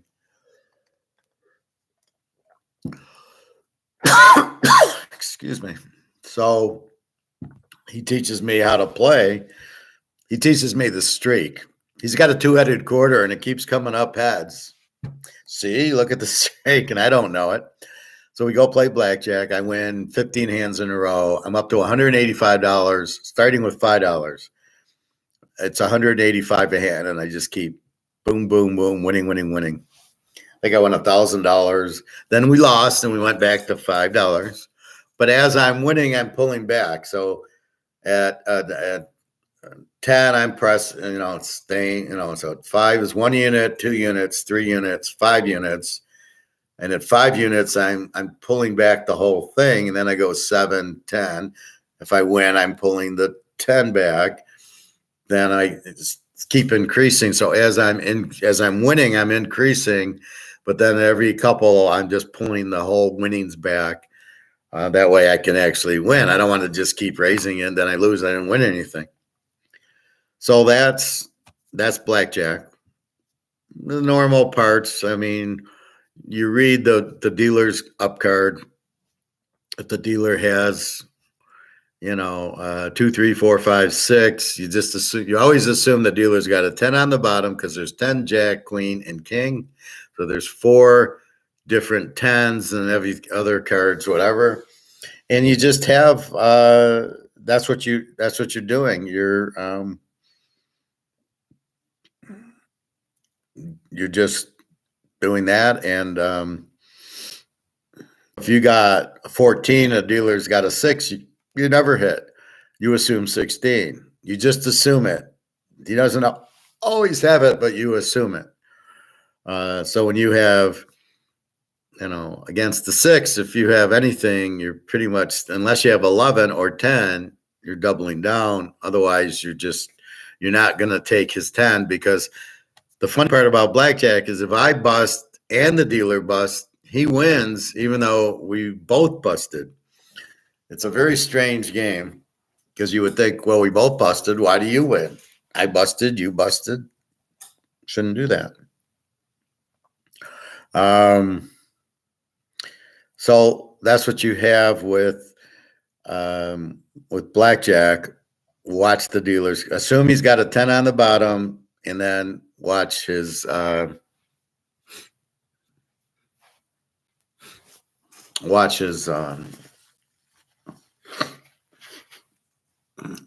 just play the cards accordingly. Assume it's a 10. He's got a 6. He's got 16. You hold. If he's got an 8, you assume 18.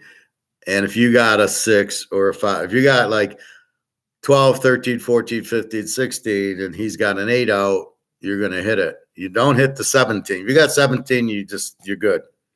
And only in the movie The Gambler with James Caan would you actually hit an 18. But you just let the chips fall where they may. If you got 18, the dealer's got a 10 up, there's nothing you can do. You hope he doesn't have 20, but you can't hit. At that point, you can't hit 18, 19, 20 unless you got an ace. So if you got ace 8, the dealer's got a 10 up, you might hit it, but probably not. Double down is your advantage. You got he's got a 6 up and you got an 11 or a 10, you double down. Hope you get the 10. That's where card counting comes in. Well, I know there's a lot of 10s left in the deck. And my concurrence is it doesn't matter because you don't know what you're going to get. Yeah, there might be more 10s, but the dealer might have 20 also. He might have 2 10s and you might have 16. Now what do? You're fucked because there's a lot of 10s in the deck. So I don't say any. The advantage that you can have is you can double down and you can bet your streak. And when you're cold, you just bet 1 unit and then you lost. And when you're hot, you go 2 units, 3 units, 5 units again, 7 units, 10 units, 10 units again. That's where you really hit. So you could win. You could lose 20 hands in a row at 1 unit and then start and hit and get one like 7, 8 winning streak and win more money going 8 and 20 because you've increased your bet and made more money. That's the beauty of the streak. And I would use it in baccarat and I would use it in blackjack. Roulette's not the same because if you're playing the numbers, but watch the streak in the numbers. What's coming out? I've seen where I was at a crap table in Vegas with a friend's uncle, and I'm calling what's going to happen, and it amazed the guy. We'll get to that in a minute, and it'll amaze the guy. I said, he's going to 7 out. Because there was a lot of 7s hit and there wasn't any numbers, and it would come 2 and 3 and then 7. And he looked at me like, how did you fucking know that was going to happen? I go, well, I was watching the streak. Then I start playing the don't pass because it's 6, 7 out, 8, 7 out, 9, 7 out. So I grab the dice and I throw a number and I 7 out. And he played the numbers and it was like a shake my head moment. Like, what the fuck? What are you doing? I'm not playing the pass line. Why do you think I'm not playing the pass line? Because the 7 keeps 7ing out. What the fuck are you betting on the pass line for? It's not due. It's what's happening. See, this is the thing. It's the same thing with gold now. I can't buy gold because it's low. So people are afraid like of gold now. The same thing, like people want to bet against the streak. So you're at the roulette wheel, it's gone red, red, red, and they'll start betting black. Well, blacks do, and they'll bet black and lose, and then they'll double up and bet black and lose, and double up and bet black and lose. And I'm increasing my bet with red, going, you play red till black hits. You don't assume it's going to hit. When it hits, and you just keep playing the red. So in gold, what I'm noticing is people are afraid. They're going, well, it's going to go down. It's never been this high. Like I said, one guy didn't understand why it's high. Well, it's the Fed with the interest rates and the economy and this. No, it's because the money's worthless and everybody realizes, who's intelligent, all the banks, that the money's gone. That's what the inflation's telling you, and that's why I'm in gold, because what am I going to do with worthless money and the big debt, and all this problem's coming, and so what am I going to do? But they're not buying gold because they're afraid it's going to go back to, in other words, well, gold's at 2178, right? 2180. Let's call it 2200. Gold's at 2200, so I'm not going to buy it because it's going to go back to 2000. No, it's going up to 5 to 10 because you're not understanding why it's going up, and you're not understanding COMEX is pretty much out of the game now. They've been the one keeping the price down, not the free market. So if you understand what's going on, gives you the confidence, avoids the fear. So the fear in gold is it's going to come back down, but they don't understand. If they understood what was going on, they would be confident that gold's going up. What do I say? I know exactly what's going on, and I'm confident gold's going to go to 20,000 an ounce. It's going to stair step, but I'm confident this isn't even going up yet. This is just nickel dime because COMEX can't keep it down, and silver will do the same thing once it finally starts going. You're not going to see $50 an ounce. You're going to see $500 an ounce. I'm confident in that because I understand what's going on. I'm not afraid to buy silver at 100, but I keep buying it at 25, which takes the risk out, which I'm will I buy it at 100 an ounce? Probably not, because I bought it at 25. I'm way ahead of the game. I'm taking the fear out of it.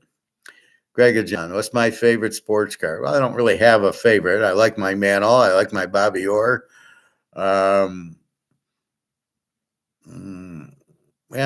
Probably those two. I like the 65 tops a lot. I got a Mays and an Aaron in there, Pete Rose. But I would say it's got to be Mantle or Orr. Thank you, Greg John. You're welcome, Greg John. So basically, you've got to be like Joe Montana was confident in that Cincinnati game. He drove him down 92 yards. He knew he was going to do it. And if you notice, he didn't panic. He hits Jerry Rice for 5 yards. He hits John Taylor for 10 yards. He hits the tight end for 10 yards. It was all nickel dime, which is basically what Cincinnati was giving him. They didn't want to get burned by Rice. And that's kind of what we're doing here with money management. You've got this $5,000 bankroll for football, but you don't want to bet $5,000. And the same thing here in the casino. You got craps. You don't want to play $5,000. You don't want to. If you have a $5,000 bankroll and you go to Vegas, you certainly don't want to play $5,000 at one time. You want to play bits and pieces of it. Okay, we'll play 500. You play what you can afford to lose. These people who play the slot machines is a shake my head moment again, Bobby. You sit there like, what the fuck are you doing? Do you understand that you have like no chance of winning at a slot machine? It's like they win 99% of the time. And when you do win, it's not a lot. Once in a while.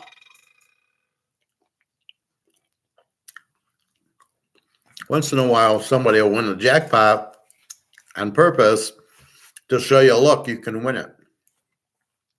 I'll never forget, I was at Cedar Point, and there's a basketball. There's a tall basket, and you're about 20 feet away, and you win a prize, right? So it's like I don't know, I think it's $1 a throw. So here's a couple dollars. And people are watching me, and I start making them. And as soon as they saw me make it, they then started to play. And these are good basketball players, but they thought, you can't make it. It's the ball's too big or something. And then I start sinking them, and they start playing. And that's the same fear that's going with gold and silver on a football game, on stocks. Once people are here at the slot machines, once people can see that people are making money at the slot machines, they start playing. Gold's going up. People are afraid. Then as it starts going up, people go, I'm going to buy gold and silver. It's going up. And gold's kind of went up and stayed, right? It's going up $15, $20 a day. Very little action at 10 o'clock, which shows that London's out of it. And off it goes. So gold, I expect this week to, the banks this will be interesting on the 11th with the banks and the repos. I'm expecting gold to do the same thing it did last week. It might have one kind of weekday, but there's really not profit taking because there's no derivatives that you're really betting on anymore. Those are pretty much out. It's pretty much physical now. And I think who's selling? Right? Nobody's selling now, or if it is, it's a little bit. Nobody's selling a lot. So I expect $15, $20 a day. On the 11th, maybe it's higher. Once the panic and the banks start collapsing, everybody runs more into gold. We might get $100 a day. But, if I was going to buy, I was there Friday. I did buy my 1/10 of an ounce. And I don't care if it's a 1/10 of an ounce because I know gold's going up. I just want to own more gold. And if I get the job, I can buy ounces. Until then, I got to buy 1/10 of an ounces or 1/4 ounces, a little bit of silver. I don't care. I just want more because I know it's going to go up. I know Kansas City's going to win, so I'm going to keep betting them. So as we get into now Wall Street, you've got your Madoffs, which are Ponzi schemers, which are a lot of Wall Street. You got real estate trust, you got stocks, you got bonds, you got annuities. All these are Ponzi schemes, right? We've seen the Michael Douglas movie where he says Blue Star, says he likes Blue Star, whatever. King Kong likes Blue Star, and then they bought it, and then it went up, and then he sold it when everybody started to buy it. Anytime you're out of it, it's a Ponzi scheme. It's very hard to make money in stocks because it's not supply demand. There's too many bullshit things going on with the companies, with the people that are running the stocks, running the exchanges. There's too much bullshit. You're playing with fire. At the casino, if I'm playing Baccarat and the dealer's dealing and just based on the cards the banker player's hitting, okay, I can trust that. It's up to me to pick. Okay, bank's hit 5 times, I'll play bank, but I know it's an honest deal. She's dealing out of a shoe. I don't know that you can, deal from the underneath. I believe it's going to be a fair deal out of the shoe.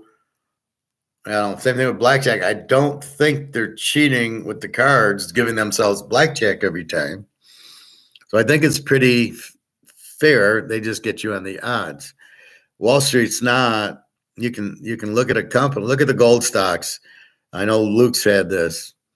Greg John, TK never played poker, was never good at a casino.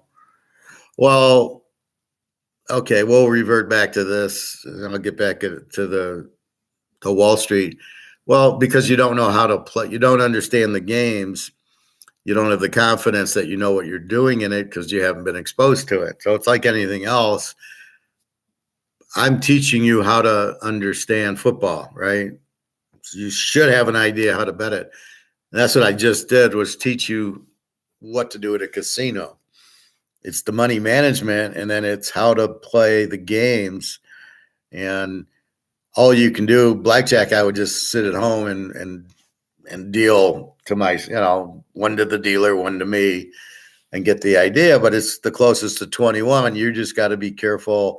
If you bust first, you lose. And then when should I hit and when should I stick? That's what I tried to explain to you. So, but that's okay. You don't have to go to the casino. I'm covering gambling right now. So we've done sports, we've done casino. Now we're doing Wall Street. Wall Street is the biggest gamble that you don't even know you're gambling on. So you got your money in a 401k, you're so fucked and you don't know. Like I was about to say with the gold stocks, Luke likes them because he's figuring gold's going to go up, the stock will go up. And I agree with him 100%, but what's sticking out is the dollar dropping. So this variable supersedes the gold stock. The variable of the dollar going out forces people out of the country to sell to get out of US dollars. And when they get out of US dollars, where's most of the US dollars? In the stock market, in the housing market. So they're going to pull all their stocks to put it into, whatever, Zimbabwe, Nigeria, China, or Germany or Italy. They're going to pull their money out. And it's going to just come out of the stock. And they're going to go, I'm selling everything. And they're going to sell their gold stocks if they're in it. But again, keep in mind, most people are ignorant of the stock market. So they don't know what they're doing. Most people don't know what they're doing with their money, which is why I'm here. So you have money coming out of your 401k at work.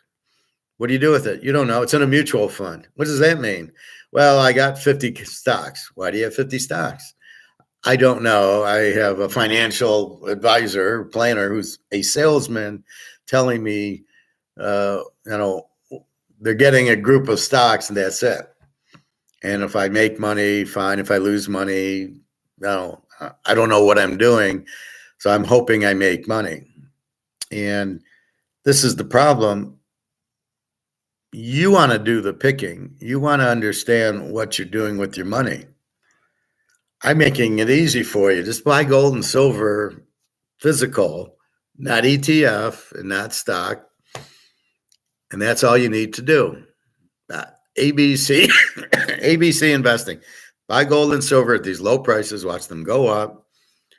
And as the guy at the restaurant, my buddy at the barbecue said, and then, okay, it hits 10 grand. Now what do I do? Watch it hit 20 grand.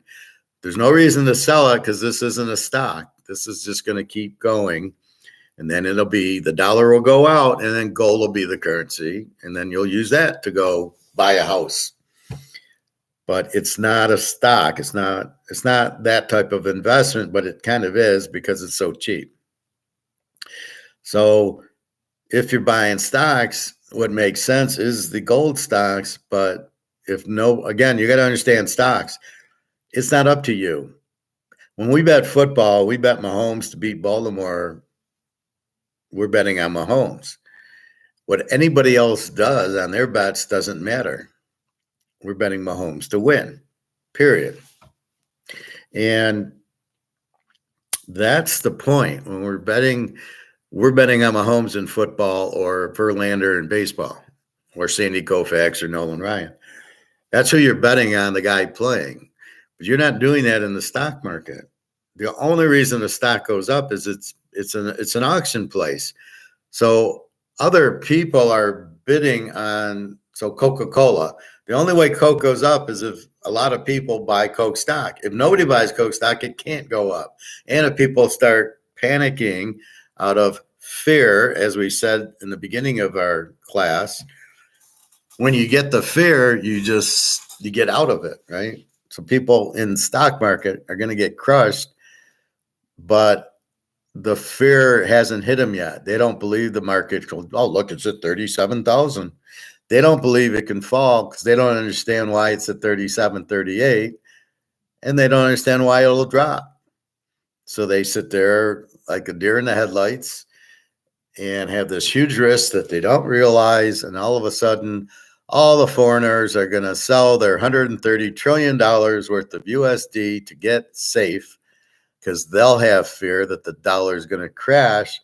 They're not smart enough to pull their dollar now, although some of them probably are. And so therefore, they're not. That's what's going to drive the market down. And I'm telling Luke, wait till it drops. Then buy your gold stocks. But why even waste time with it? Just go buy gold. You don't have any risk with the gold coins that I show you. You have no risk. What are you doing? Why look for trouble, right? So if you buy the gold stock now, when the market crashes, you're going to crash with it. So I'm trying to avoid that. Then let it go. But you're not going to miss out. I mean, because you'll be in the coins. They'll go up. They'll go up a ton. So that's what you really are looking at. Well, you're welcome, Greg and John. That's what I'm here for. I'm the professor. I got a master's in this, and I feel that people are not educated in this area, and I'm trying to help. I don't charge because I want you to learn, because that's the best benefit I could do is teach. And if I start charging, people can't afford it, might not buy it, and therefore they don't learn. Well, it's more important that you learn than I get some money. I'm making the money on the gold and silver that I'm telling you about, and I put my money where my mouth is by actually buying the gold and silver. That's why I show you this is what I bought. It's a nice birthday present too. Now Bobby listens, even though Bobby's not here, he does listen. He'll say, I watched your show yesterday. So I know, like, even though I don't have a lot of comments, or right now it's just you, Greg and John, I know Bobby and Luke and Nick are watching. I'm sure Nick will watch this because we're talking sports cards and collectibles and investments. But they don't have to be, that's why I do it live. You can ask me, and then you can still watch it later, right? I kind of look at it, I didn't get many comments in class, and then I look at, a week ago's, and there was 75 people that viewed it. It's like, okay, fine. So be careful of, put it this way, if Madoff was running NASDAQ and he's a scammer, what do you think's going on in Wall Street? So I don't trust Wall Street. Anybody that can manipulate the prices, I got to be scared. I got to be scared of. And so I don't want to play with those guys because I'm gonna lose every time. So I'm gonna lose all my money if I play real estate trust like Tack on Wall Street guy. He lost 60 grand. So that's why I like the Titanic and I like this guy. So he's got 60 grand, but he doesn't know what to do with it. He's not stoic. He doesn't have the information. He didn't learn. He's relying on somebody else to take his money and make money. Why would you do that? Well, he's a stockbroker. He's a financial planner, but he's a salesman. They're not who they appear to be. They're salesmen. They want your commission. That's the point. That's the game. They don't care if you win or lose, and I guarantee you're going to lose 9 out of 10 times. Even if you make some money eventually, look at 2008. People were up, and then everybody lost everything in 2008. I didn't lose a dime. I wasn't in the mess. Now here, I'm not in the market. So when the market crashes, I'm not going to lose a dime because I already understand it's a Ponzi scheme and I get out of it. Just like Bitcoin, it's a Ponzi scheme. I'm smart enough to understand the game. So the first thing I do is I understand the game. Real estate trust, but you got to be careful because people are getting loans for houses that shouldn't be, that can't afford them. And when the rates go up, they'll abort, and then you're going to get fucked. And the same thing. And that's what I see. Understanding Lamar stinks in football in the big games and Tagliavua in a big game doesn't show up is the same thing as in real estate trust, understanding that it's based on people who borrowed the money to pay it back, but those people weren't qualified, which I knew from 1997. Clinton signed in the law that you got to loan money to anybody, no matter what their score is, even if they're not working.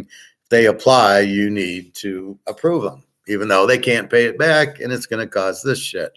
Did he do it on purpose? Who knows? Probably. It's probably a George Soros play. But that's what you have to understand. You have to be the financial advisor to yourself, like I am. I'm my own football handicapper, so I don't go to anybody. I'm the handicapper. I'm the poker player. I'm the stock picker. I understand Wall Street, real estate trust, gold. I'm my own analyst. So I don't go to anybody and listen. I do it on my own. So when a Tack on Wall Street guy has 60 grand, you can't trust anybody with that. You need to find me and let me tell you to buy gold and silver where there's no risk for you. He wanted no risk in the portfolio, yet he bought a real estate trust and lost 60 grand and his house and his job. And that's the problem, right? You've got to be smart enough to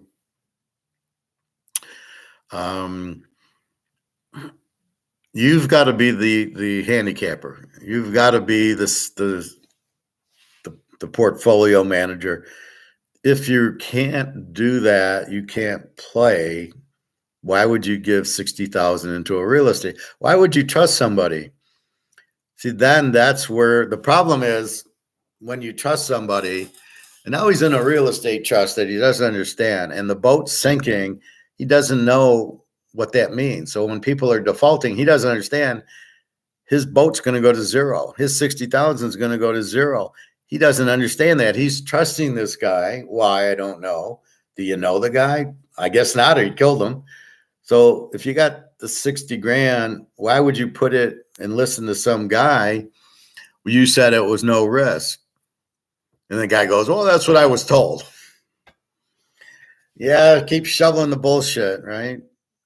So in other words, don't you can't trust these people. They're dealing with salesmen. They're going to tell you what they want. And they're going to put you in the biggest thing that they get the most commission out of.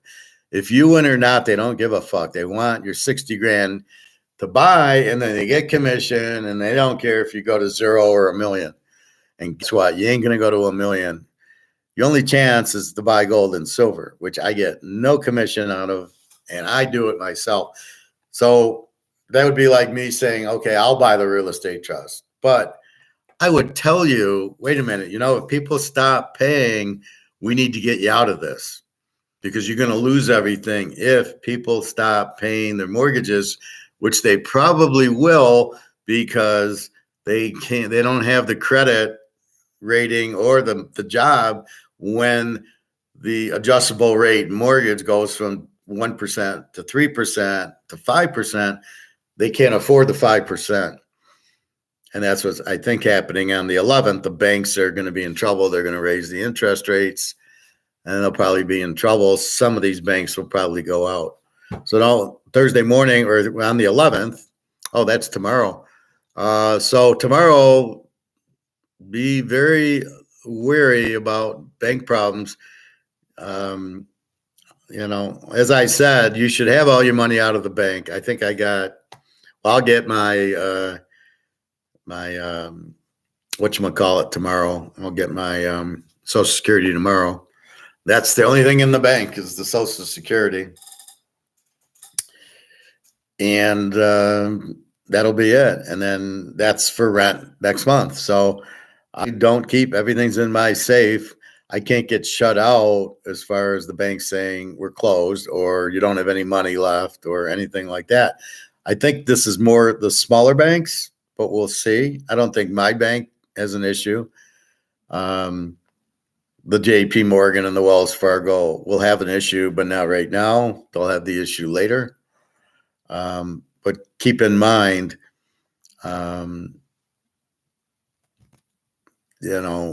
keep in mind that there's going to be problems, which should make gold really shoot up tomorrow, because as the bank goes out, the wars themselves should spike gold, but if a couple of banks go out tomorrow, which I'm expecting, now I'm not sure, then gold should go to the moon tomorrow. We'll see. So be careful when you wake up. You might not want to wake up. You'll see exactly how everybody reacts to the banks. All the commentary will be total bullshit. Don't believe any of it. It's just because these rates are going up. They can't afford it. It's all a Ponzi scheme. The banks, you give them money that it's not even yours anymore. As soon as you give them $100 grand, it's their money. You have a credit to get it back if you so want it. They'll put you in, they tried to put me in an annuity at 9%. And I just laughed at the guy. I go, I don't want to be in paper. I want to be on the gold boat. Sorry. You'll have to get commission from somebody else. It ain't coming from me, buddy boy. And then we started talking economics, and the guy, I was so far over his head. He started talking about inelastic and elastic. And I just I don't know what that is. I don't care what it is. It doesn't affect Austrian economics, so I don't give a shit. It's something to do with prices, but what does that have to do with economics? Not really a lot. Okay, gas is... See, I still don't know. Let's say gas is inelastic, or is it elastic? In other words, no matter what the price of gas for your car, you're gonna pay for it within reason. If it's $100 a gallon, you can't. But as long as it's $3, and then it goes to $3.30, you're still gonna buy it. I don't know if that's elastic or inelastic. It's very confusing. I know it's like the rubber band stretches, but I never got the point. Like, who gives a fuck? So we'll see what happens with the banks, but get your money out of the banks, get your money out of the stock, get your money out of the paper, because it's all a Ponzi scheme. Madoff was running NASDAQ. What else do you need to know? The SEC did not arrest Madoff. They had 10 times to do it, and they never did it. because they were getting paid by Madoff or JP Morgan or whatever.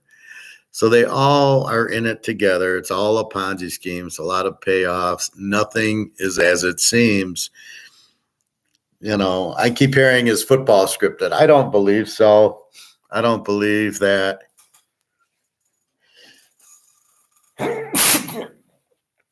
KC was always going to win the Super Bowl. I did believe that Mahomes would win the game. I believed he'd win the Baltimore game if he needed to, but it didn't go like that. They had the lead. But against the Niners, two good teams, take the dog. I never looked at it like, Mahomes will win it at the end because we need a new GOAT to replace Brady. I mean, that's ridiculous thinking. You don't need that. Just let him play. He'll win the game because he's the best quarterback. And then just like Joe Burrow, was it scripted? So he'd be the number one pick when he killed everybody. I mean, that's just crazy. He's a great quarterback, but he got injured. Was that in the script? Injured Joe Burrow? No, of course not. So stocks are, you can read the financials, but as Enron showed you, can you trust that the financials are accurate? No. Then you get into other things, bonds. We know their IOUs are ridiculous. We understand the $35 trillion debt, but is that it? I think it's like $100 trillion because I think there's other debt we owe to other parts. So like when they talk about the central bank gold in Russia, well, they only have 2,000 tons. But all the shadow banks and all the private oligarchs and Putin, there's $30 trillion in Russia in gold. So they're not looking. So our debt, is our debt 35 trillion? I think our debt's like 100 trillion. I think there's other parts where we owe that isn't showing up. We will see. But the only sure thing is if we go and take care of ourselves, then we have the knowledge. That's why we buy gold and silver. We know it has always going to be a value. We know this is going to zero. We know this is going to zero because these idiots keep printing it. So as long as we know that's being printed, that's the George Soros part of the game. We don't want to be in dollars or anything to do with dollars. So we don't want to be in stocks because they're valued in dollars. We don't, the house we need to live in, so that's fine. Car you need, okay, that's fine. Real estate trust, I'd get out of that. The housing market's going to crash. We know the stock market's going to crash, and we know a lot of the banks are going to crash. So why do we want to take risks? Why do we want the fear? We don't want any fear. We want to be calm. So if we have gold and silver, what's our risk? Nothing. The demand is so huge. And as I teach you about markets, if I have a buyer, I'm tired of the Mahomes card for a minute. Is there a market for this? As long as there's somebody willing to buy it and I have something to sell, there's a market. That's the key to it, right? So we know there's demand for Canadian Club.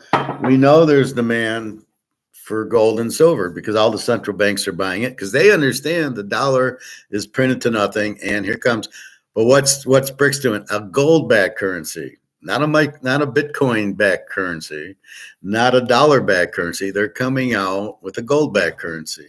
And Argentina is, this new leader comes out, but he's as stupid as everybody else. He's he's using the US dollar in Argentina, and the prices keep going up and up and up. I was reading an article yesterday, Argentina. There's a lot of countries that are really having high price because their money is worthless. So the inflation is killing 9 or 10 countries. It's coming here. Your only way to prevent it is not to be in the dollar. So you're in a substitute. You're in gold and silver. That's why you're in it. Now, yes, you can't buy a gold ETF. There's no gold in that. You want physical. You don't want to be in paper. So the ETFs, I wouldn't be in. You'll get fucked. It won't be worth anything. especially since it's in dollars, right? Everything in dollars goes to zero because the dollar goes out. So your stock, what's Microsoft's stock price? It's zero because their balance sheet will be zero because it's priced in dollars. So that's the problem. So bricks, gold currency makes gold go through the roof. Silver goes with it. You make a lot of money. You have no risk. You have no fear. What's the fear if you're in the dollar? What do you have a fear that you're in the bank? Do you have a fear if you're in the stock market? You should, because that's they're going to get fucked up pretty badly. So as your stock's going down, are you going to have fear? When will it end? How far will it go? Yeah, you'll have fear in the housing market. It's dropping. Its interest rates going up and up and up. Hopefully you're in a fixed mortgage, not a variable one. If you're in a variable, you're going to get fucked. So the problem is if you're in paper, you're in trouble. You're going to have that fear that we talked about on the Titanic. The fear sets in. We know we're sinking. And that's the problem here. When the stock market starts going down, you're going to have the fear. And it's going to be a frenzy, and everybody's going to sell to get out. You're going to lose your pension. You're going to lose a lot of stuff, your 401k, because a lot of pensions are in stocks. They're not in gold and silver, unfortunately. So there's a whole lot of people going to lose a whole lot of money, and there's going to be a whole lot of fear. And there's going to be us who are sitting there going, I'm calm, I'm relaxed. I understood, I planned, I bought gold and silver. You can't touch it. Not like John Cena. You can't see me. You can't get hurt with gold and silver. Right? It's gonna go up in value. Just don't tell anybody you got it, except for your family. I keep reading about the carrying cost and the insurance of your gold and silver. Who the fuck does that? I do not insure my gold, and it's in a safe place. The carrying costs are nothing because I bought the safe. So I got my gold in a safe I don't have insurance. What do I need insurance for? The gold is the insurance. So I read about it, how costly it is, and they're trying to sell you an ETF. Well, in an ETF, you don't have all those costs. Yeah, I don't have physical either. And when the gold goes up, my ETF's not going to go up. So don't get conned into an ETF or an IRA where you don't take physical. The only gold you need is physical. That's the only gold you want, and that will protect you. And you won't have any fear with what's coming soon with the gold-backed currency and these banks and everything. You would have fear if you have $100,000 in the bank. I would assume you're sweating your ass off going, I wonder if it's still going to be there tomorrow. Which banks are going to get hurt? Probably smaller ones. What's that going to lead to? Your first thought is, can I get my money out of the bank? No, that's really your problem. I'm in stocks. I own Apple. What's the value going to be? Am I going to? I see Apple's in the TV, and they're into like Apple Pay, whatever that is. That's just PayPal. And I see that. I don't want anything to do with Apple because they just steal your information. Everybody knows what you're doing. That I avoid. Apple and Google Pay, all that I avoid like the plague.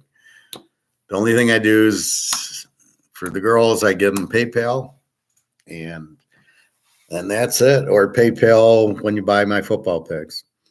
My check goes into the bank. I take it, buy gold with it, put some in the safe, pay my credit cards down with it. That's it. That's what I do with my money. I don't keep a lot in the bank. There's no point. I'm not getting interest, and I'm going to struggle to get the money out. I mean, every time I bring in 10 or 20 grand, I'm like sitting there going, Okay, you know, I'll run to the bank and get the 10 grand out as soon as I can. And then I drive panically. That's my only fear. Will I be able to get the money out of the bank? And then will the coin shop have gold so I can buy it? So I can put it in the safe where I feel comfortable there. So it's funny. Daria made a comment. She says, "I feel safe with you." And I was struggling with what it means. And now I think I understand what it means. She's not afraid. With me, her fear's gone away. She's not afraid of I'm going to hurt her or do something bad, and I can help, take care of her and stuff like. So she has no fear with me, and I think that's women have are probably a little more emotional than men, and probably have that fear. So I think when women want to marry, it's because you make them comfortable. So that's why I get a lot of marriage proposals, is because I make women comfortable because I understand it and I take the fear away. And that's what I think that's the biggest thing they're looking for, somebody that they can trust and they don't have that fear. Oh my God, the boat's sinking. Oh my God, this and that. So that's what I've kind of done. And a lot of girls just feel very safe with me because they know I'm going to, be there for them. If they need something, I'm there for them.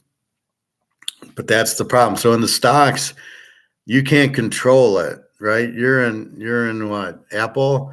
You can't control if all of Europe and Asia and Africa decide to get out of US dollars and sell their stocks. You can't control it, right? Look at that Swiss bank that went out.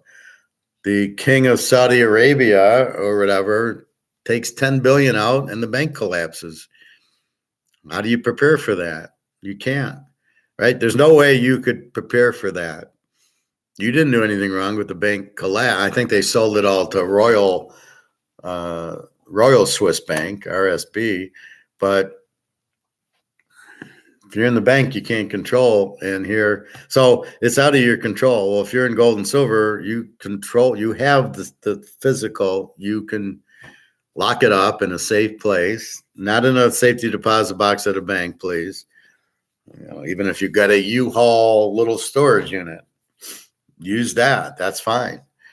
Then you can put it there, and at least you're safe. So that's really what you want, is put it in a safe place, and you control it, right? You don't wake up and it's you're never going to wake up and gold's at zero. Well, it'll be at zero at one point when the dollar crashes, and then it'll be worth gold. And then gold goes to whatever, an ounce. Now your 1 ounce of gold's worth a house.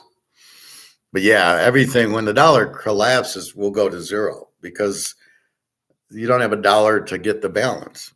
So that's why, like in the stocks, they're all going to collapse anyway from all these people pulling their money out of the dollar because they realize the dollar's collapsing. And I think it just happened in China and Japan where their markets got crushed. So as people are realizing the Chinese market the dollar's collapsing, they're pulling out of the stock market. So that's coming here.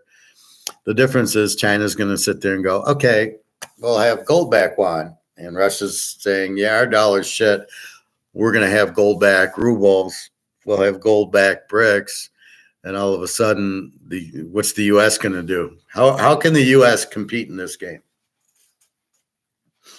And they can't because we don't have any gold unless J.P. Morgan and Goldman Sachs, the bullion banks, have gold, and that will save the U.S.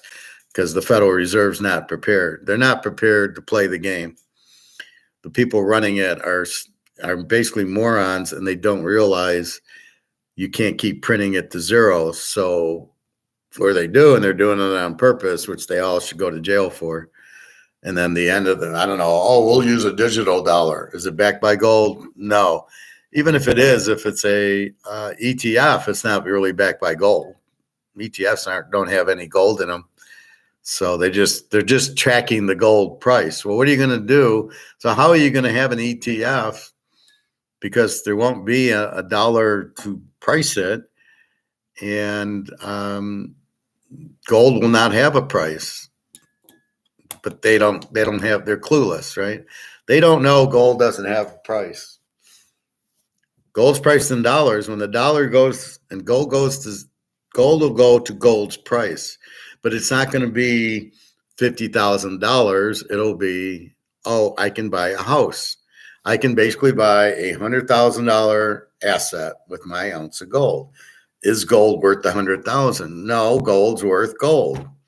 Gold will be its own medium of exchange.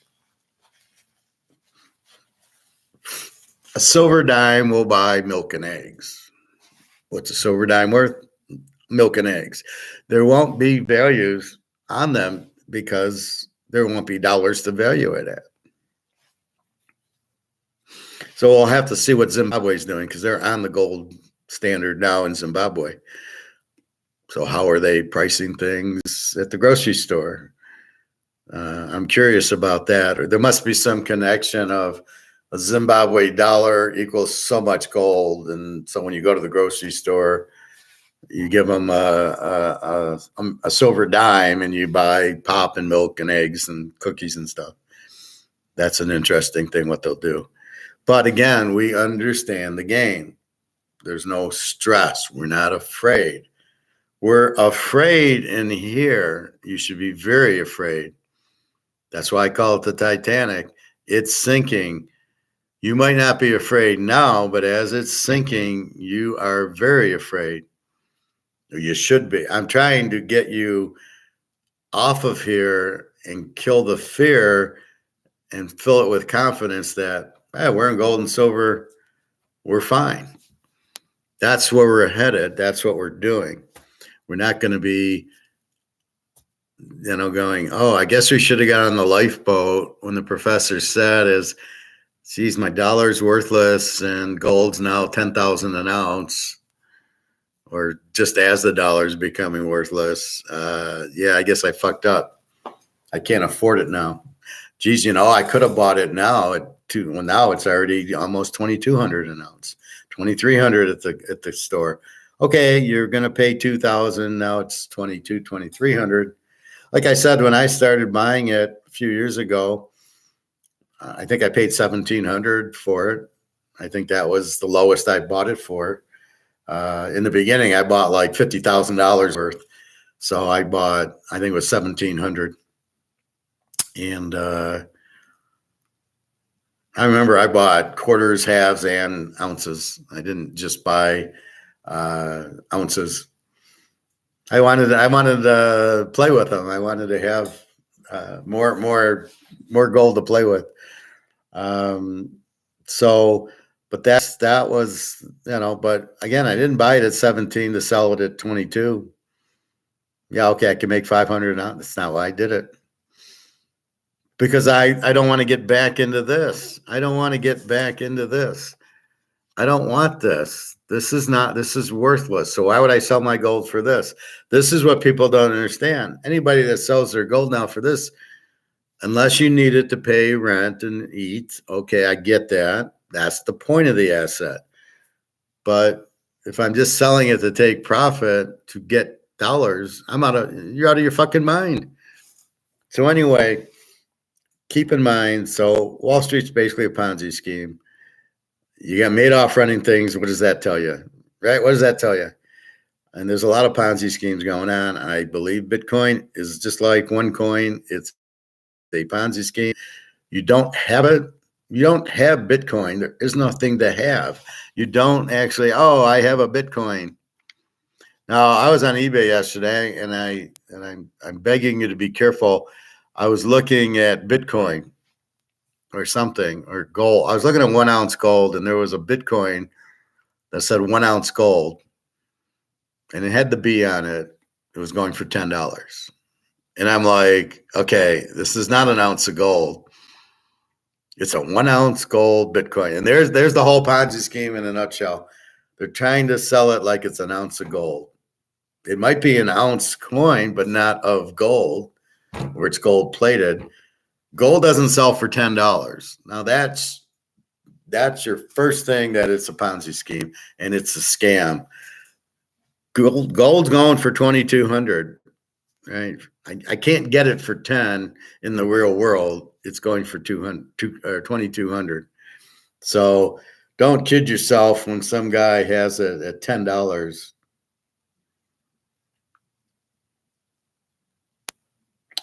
Let me see.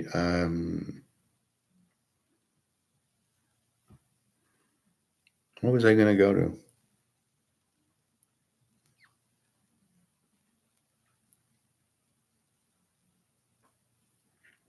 Oh, I know what I was going to do. I always think too fast.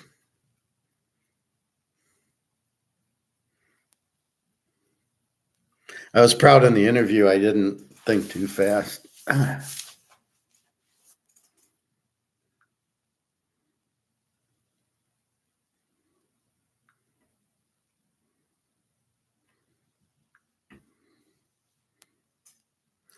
So right now we see gold at 22.67. I brought in the half ounces, so that's 1,200. The quarter ounce is 617.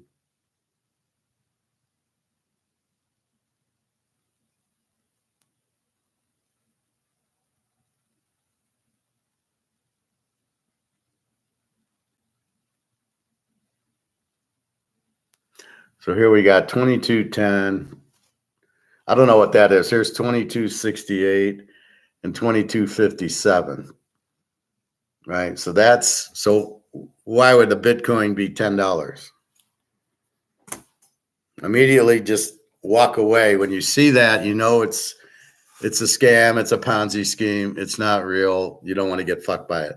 You should be paying about 2,200 for that. Even the one American that's 2210, I'd be questioning, like, what am I missing here?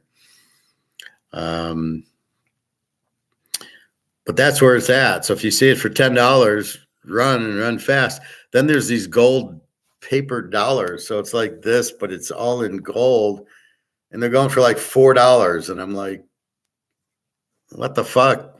What kind of stupid thing is that? So I don't know what it is, but I'm buying the coin. This is what I'm buying, and I'm not going to fuck around with all these Ponzi schemes and scams. That's where you get in trouble, right? And I see it in football. I'm giving you Mahomes, right? And then somebody, what do you think of the Tennessee Jacksonville game? I don't give a fuck. I'm giving you Kansas City. I'm giving you Minnesota. I'm giving you Baltimore. What are you dicking around with Jacksonville, Tennessee for? Where are you even getting that? Where is it in God's name would you pick that game?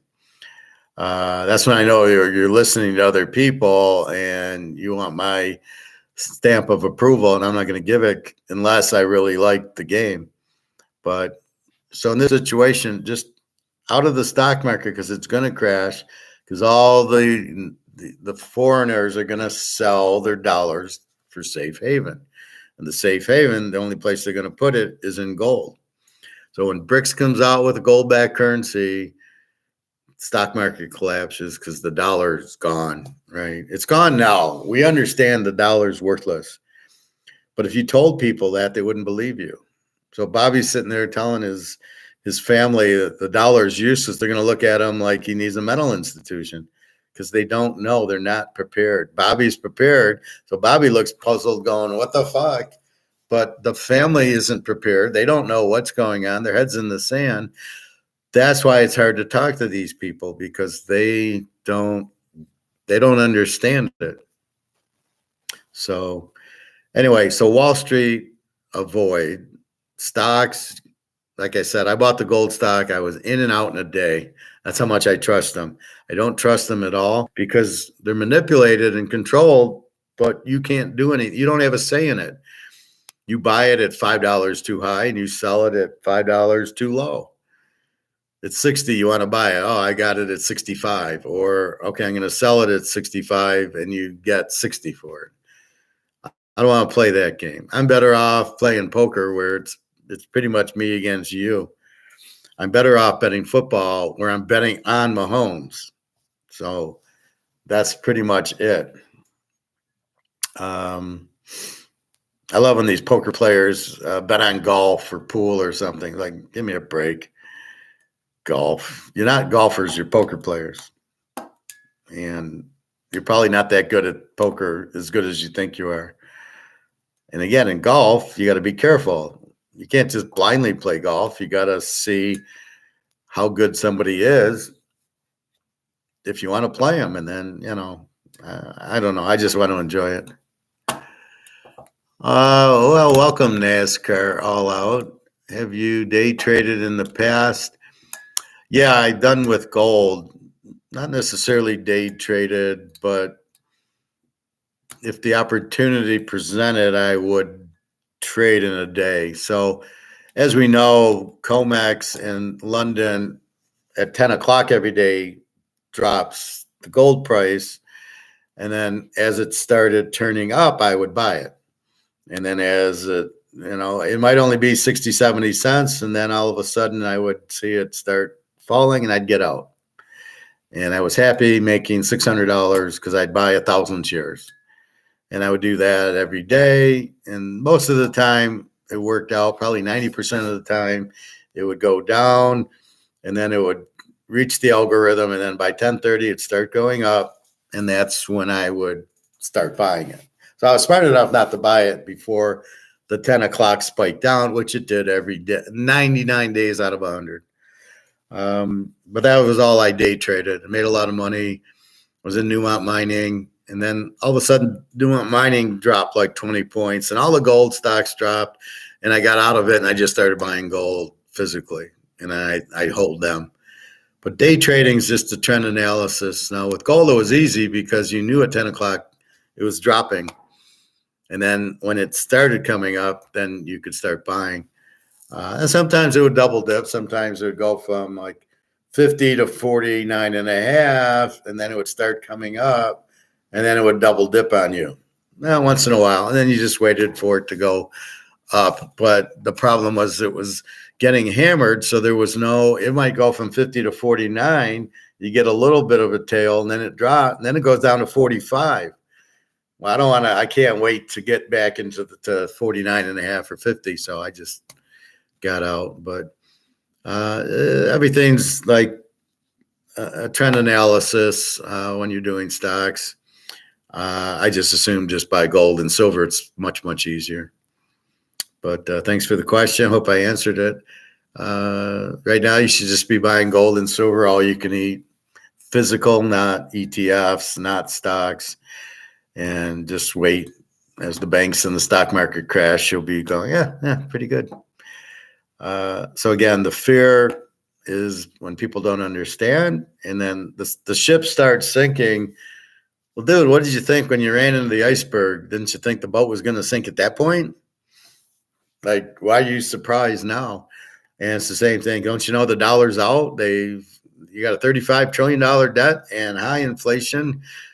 Don't you know the dollar's going out? Like, what other signs do you need to see that this is worth zero? What do you need to see? All the prices are up, which isn't even inflation. It's this being printed, trillions of these being printed. It's basically worthless. And when BRICS comes out with the gold-backed currency, nobody will want this. The world will want gold. So it'll replace the U.S. as the middleman in all these stupid transactions where Egon in Switzerland wants to buy British pounds, but it has to buy dollars to buy the British pounds with. It's such a fuck system. What a scam. And the U.S. The U.S. will get what they deserve because they haven't been nice. They've killed. There was a thing on Gaddafi, and it was, why did Obama kill Gaddafi? And it was because he wanted to have a gold-backed currency in Africa.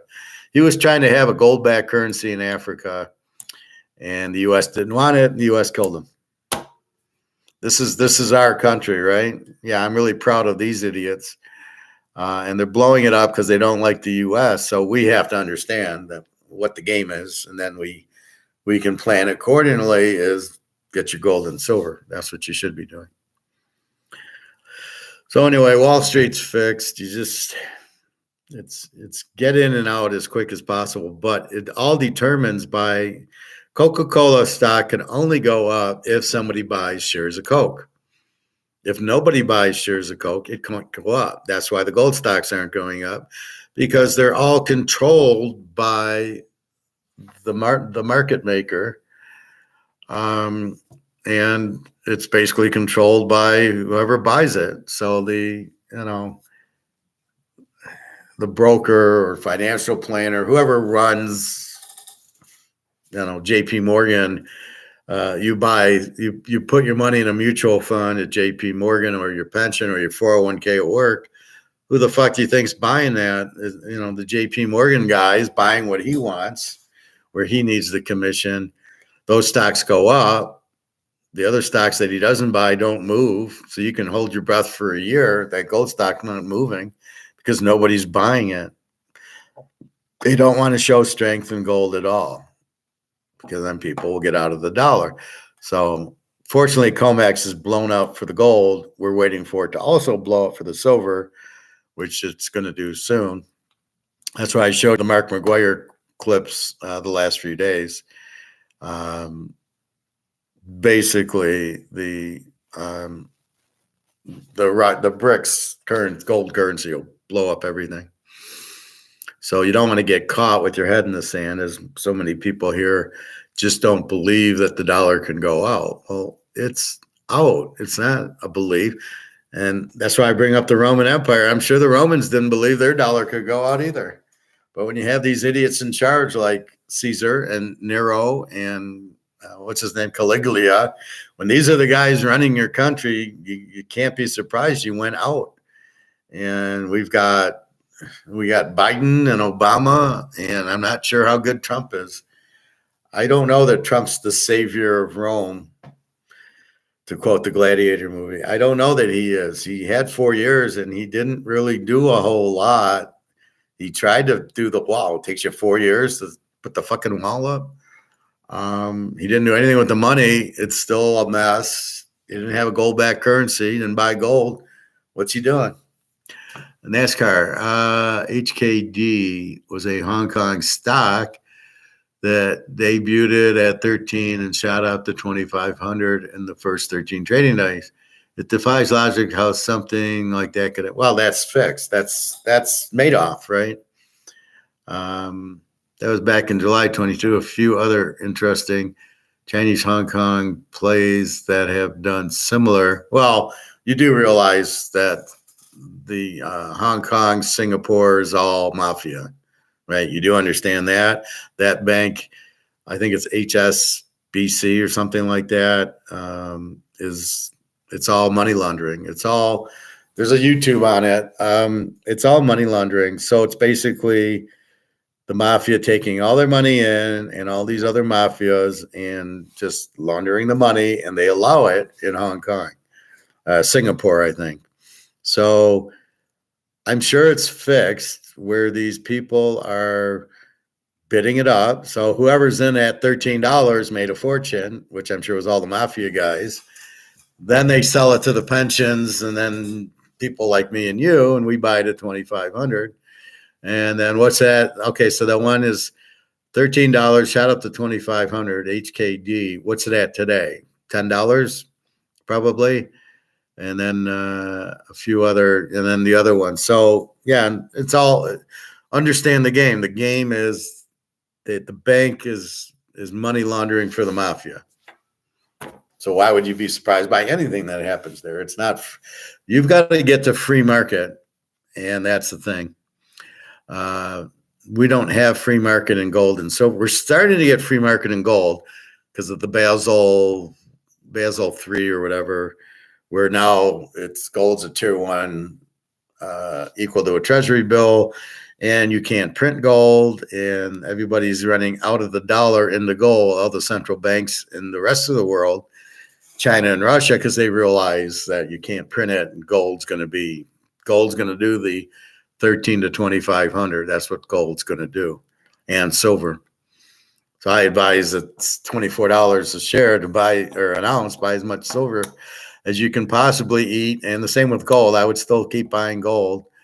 It went up $15 a day since March 1st, and it's going to keep going up because there's no, the COMEX price fixers are not, they ran to Bitcoin and ran out of gold.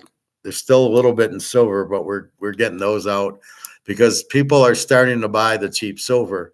All these companies are going right to the distributor going, give me my 10 tons of silver at spot. We don't want to go through COMEX. So all the banks and COMEX are getting fucked.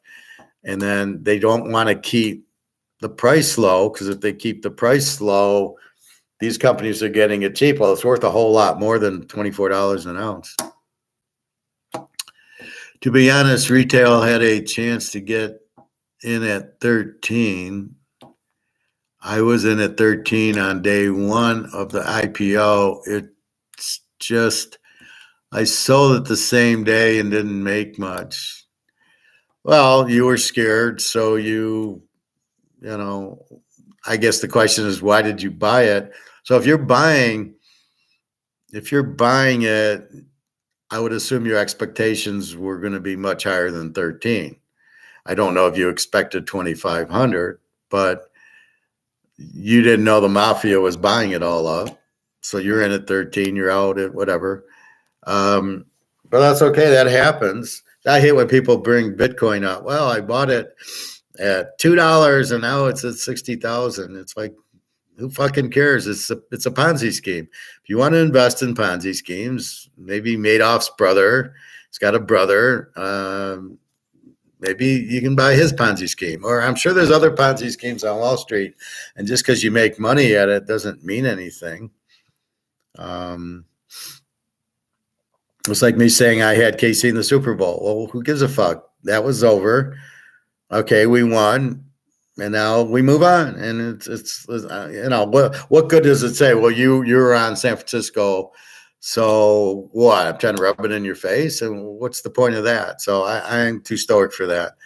We had it. You hear the video. Go back to the Super Bowl video. You'll hear I say that a week before the game, and the same thing here.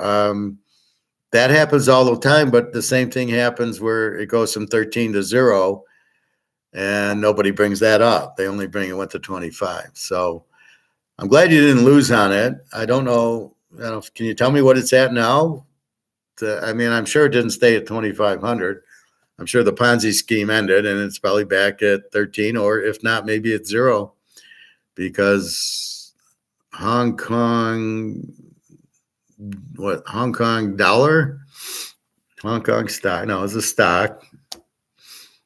Yeah, but see, there's probably a lot of examples you can show me where the $13 stock went to 0, or didn't go to 2,500. See, I hate that. That's again, there's always things that can happen that you gotta have your system in place. What do you look for? I mean, if KC lost the Super Bowl, I still would have been on Mahomes because the bet was Mahomes. And so that's not a system, but that's my thought process. HKD closed at 367 to close on Friday. Well, there you go. So you were smart. You made money. The Ponzi scheme was the 2,500. That's the mafia getting in, buying it, creating the fear. There's the fear of the Titanic sinking. You're realizing you're going to drown, and then there's the fear of missing out. And that's really what we have with gold and silver. As gold starts going up, now it becomes the fear of not buying it. It's 2180, right? So when it hits 2300, the fear is really going to go, oh shit, I better buy it before it hits 3000 and before it hits 5000. And that's really what I'm trying to have you avoid is to get it while you can, because we know it's going to go up because of the BRICS gold-backed currency and the dollar going to zero, which we understand. If you keep printing the shit out of it, it's worth nothing. So you have the reasons why. So you buy gold now before it gets to 5,000, and now you could have bought 2 ounces at 2,300 for the 1 ounce at 5 you're going to buy. So that's what you do. But the difference is this is real and this is going way up. It's not going to be down to 367. So yeah, you got to be careful of, these IPOs. You probably did the right thing. You just didn't. And how many of these actually went from 13 to 25? And then when the interest, and believe me, it starts being sold at 25 because all the mafia ended at 13. And all the bullshit at 13 sells it at 25 because they know it's not worth anything. All I can say is be careful of the IPOs.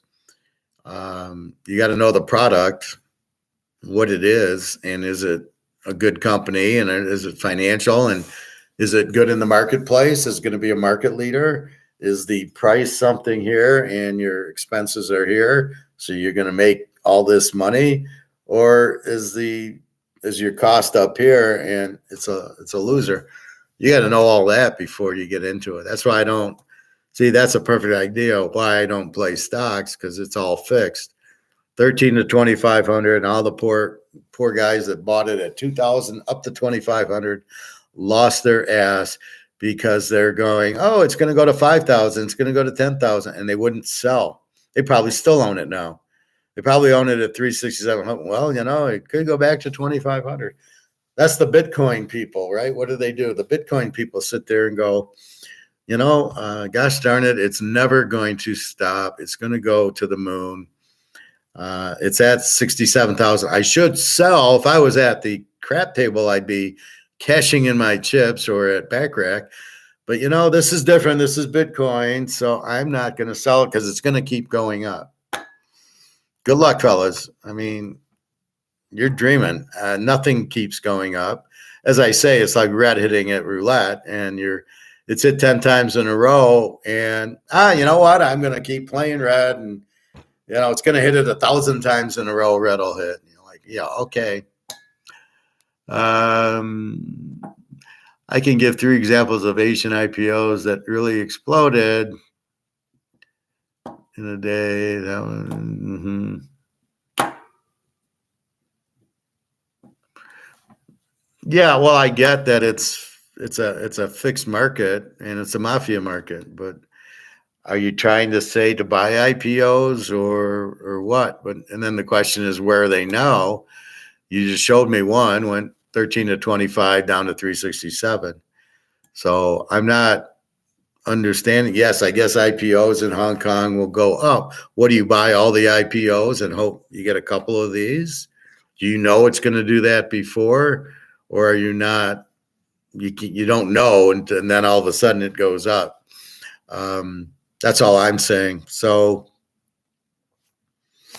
I'm sure there's IPOs here that do that, but for every one that does it, there's 100 that go nowhere.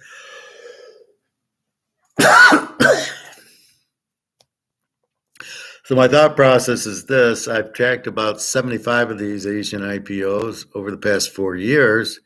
Literally, you could buy every Asian IPO, and the few winners would make up for the losers. Be very careful of that. You should know why you're buying them, and don't just buy them blindly. And the Chinese market, I mean, they got big housing problems. They got big problems. And if we're going out, who's going to buy their goods? So I'd be very careful with Chinese IPOs. So unless you know the company and what it does, I'm not quite sure. I would just buy randomly IPOs, hoping I catch 3 or 4. Like I said, you're better off just buying gold and silver and not worrying about it. Those are going up. And don't buy ETFs. You got to buy physical. But I don't know. That's like playing roulette and playing every number. And I know I'm going to win. And a couple of numbers I'll play $10, and the rest I'll play $1. And I hope I hit the $10 ones. What if you play them all and nothing happens? You're showing me 4 winners. What if now they come out with 25 new IPOs and none of them go because the economy's bad, the housing market's bad, the dollar's down, and they're coming out with a gold-backed currency. So I think the yuan's going to be gold-backed as well as the BRICS, as well as the ruble, which is going to hurt their sales because our dollar is going to be worth crap compared to a gold-backed currency, right? So right now, Russia is like $91. So our dollar, I can go to Russia and get 91 rubles, which will buy a pack of gum anyway. But when their ruble goes gold back, I can't. My $1 is not going to buy 93 gold back rubles. I wish my dollars. I'm going to need $100 to buy 1 ruble gold back. So be careful of that happening very, very soon. All that's happening. Believe me, the Russians and Chinese do not like the America, and do not. They know they blow it up with gold-backed currency. And they know what we do with Gaddafi and Saddam Hussein, who wanted gold-backed currency. Although Zimbabwe came out with gold-backed currency, and the guy's still alive. So I think I think that's what the Russian war is about. It's U.S. against Russia because Putin wants to come out with gold-backed currency, and China wants to do the same thing, and that's why they keep talking about Taiwan for a war. We don't have a military to do it. Our military is depleted. We've given all our weapons to the Ukraine, so we don't even have weapons, and apparently they take like a year to replace the missiles and the rockets and tanks or whatever else you're going to use. These things take time to build, and we're apparently depleted, and we have no army. If you did, you'd see them in the Ukraine attacking Russia, which they're not going to do. So here it comes. But I think that's what this Russian war is really about, is them going to a gold-backed currency and Putin telling us to shove it up our asses. They've won that war 72-0. Ukraine's depleted. And are we really going to send NATO in to play with Russia? That'd be like, Carolina going and playing Kansas City. You got to be fucking kidding me. We don't have a chance. So I would only, if you're going to actually do that, I'd be very careful, but I would only do it with a small amount of money because you're taking a tremendous amount of risk because you don't know which ones are good and bad and if you'll even get good ones. You assume, hey, back in 2022, was that 2022 that happened? There's a whole different ballgame now. When the U.S. we're heavily inflated. Our dollars are worthless. So depends on the company you're thinking of buying. But look at the housing market that killed all the builders and all the painters, and all the housing market, housing guys. So Evergrande. I could think of better places to put my money than China. But just be careful and don't assume you're going to get 3 or 4 winners. You might not get any winners. Then what are you going to do? So keep it like football. I got 10 grand to invest. And if I lose it, no big deal. Then you can do that and pray you get some winners. And at best, you might get no winners, or you might only get 1 or 2 winners, which might offset what you bought on the other 40 IPOs or 75. So I wouldn't do it. I wouldn't recommend it. Like I said, I'm very leery of the stock market in the first place. If I want to make money, I just buy gold and silver, coins. And I know I'm going to make money. Like I said, I was going to go to play poker on my birthday on Thursday. And I ended up buying gold and silver on Friday for my birthday present, saying, you know what? I know I'm going to make money on gold and silver. What if I lose in poker? because I wanted to buy gold and silver as my birthday present. So I ended up not playing poker. I got tired. It was a long day, and my frame had broke. Well, the thing came off, and I had the interview Friday, so I was like, I went and they fixed it, but by then I was like, okay, I'm too tired to play. I don't need to play poker. I get too excited when I buy gold and silver because I'm just like now, gold's 2180. I would expect it'll be 2300 by the end of this week, especially with all the banking problems. Just be smart. Play what you can afford to lose. And you should know what you're playing. You should have stocks identified that should go up, not just I'm going to buy them blindly. And then that's like betting every football game. I'm just going to bet all 16 games, right? And I'll just pick the underdog. And I've heard that story. I'll just play the underdog in all 16 games. Oh, okay. It did win one week. Yeah. Okay. Yeah. Good way to bet. Right? You want to lose your money. That's a good way to do it. You should know why you're picking what you're picking and go from there. So I would identify a couple of good IPOs that make sense, and then I would buy those maybe, but you don't know what they're selling for, and you don't know, are they going to jump to 260, 500, 2,500? So you don't really know, or 1,000, but what's your game plan? You're going to buy this ATXG for $15. When are you getting out? Do you know it's going to 1,000? And when it hits 1,000, are you going to sell it? What's your strategy there of when you're going to buy it and sell it? Gold, I'm buying it not to sell. I'm buying it because it's going to go up a lot, and I got to get out of the dollar. So your thought process should be get out of this because it ain't worth shit, and get into gold and silver because I got value there. And then I realize everybody's going to realize that and jump into gold and silver. And I'm in the beginning of the cycle, not at the end.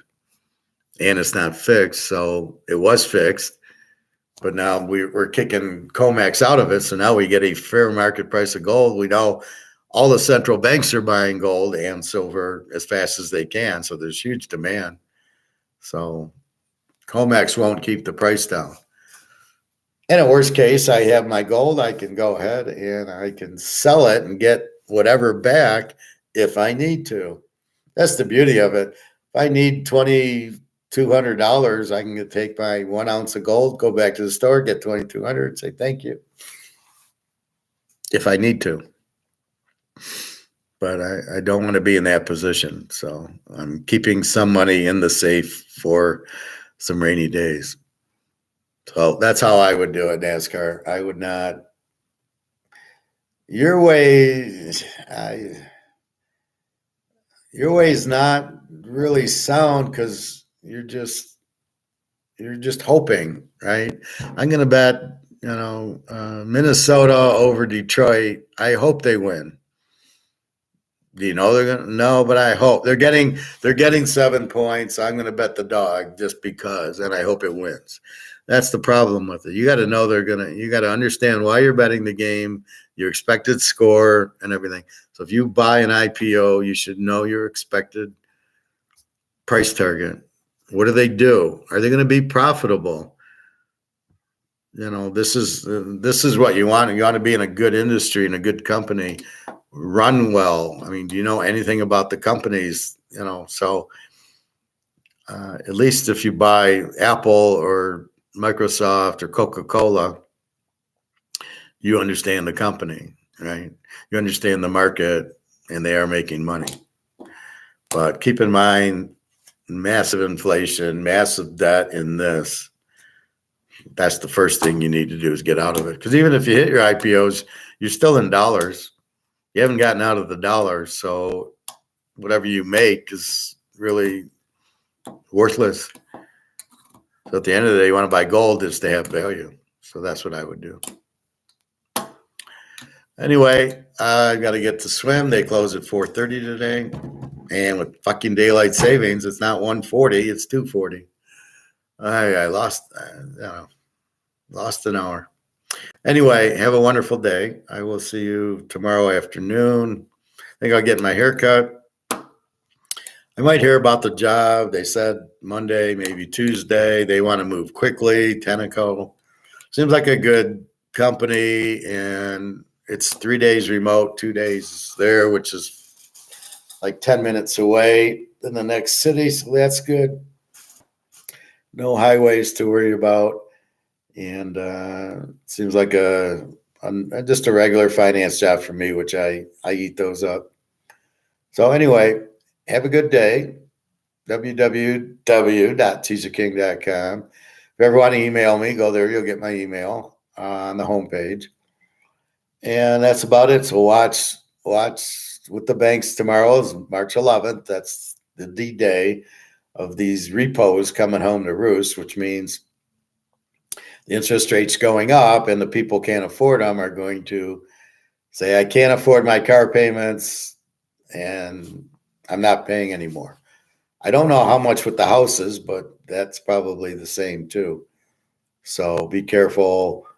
Watch your bank. I would call my bank in the morning. Do I still have my money in it? I got Social Security coming tomorrow, so I got to see if that's still, I assume that's coming. I think it's just an automated, once you're set up, it just keeps hitting you. And off we go. So take care, everybody. Have a good day, and I'll see you tomorrow. All right. Take care, everybody. Thanks for watching. Hope you learned something.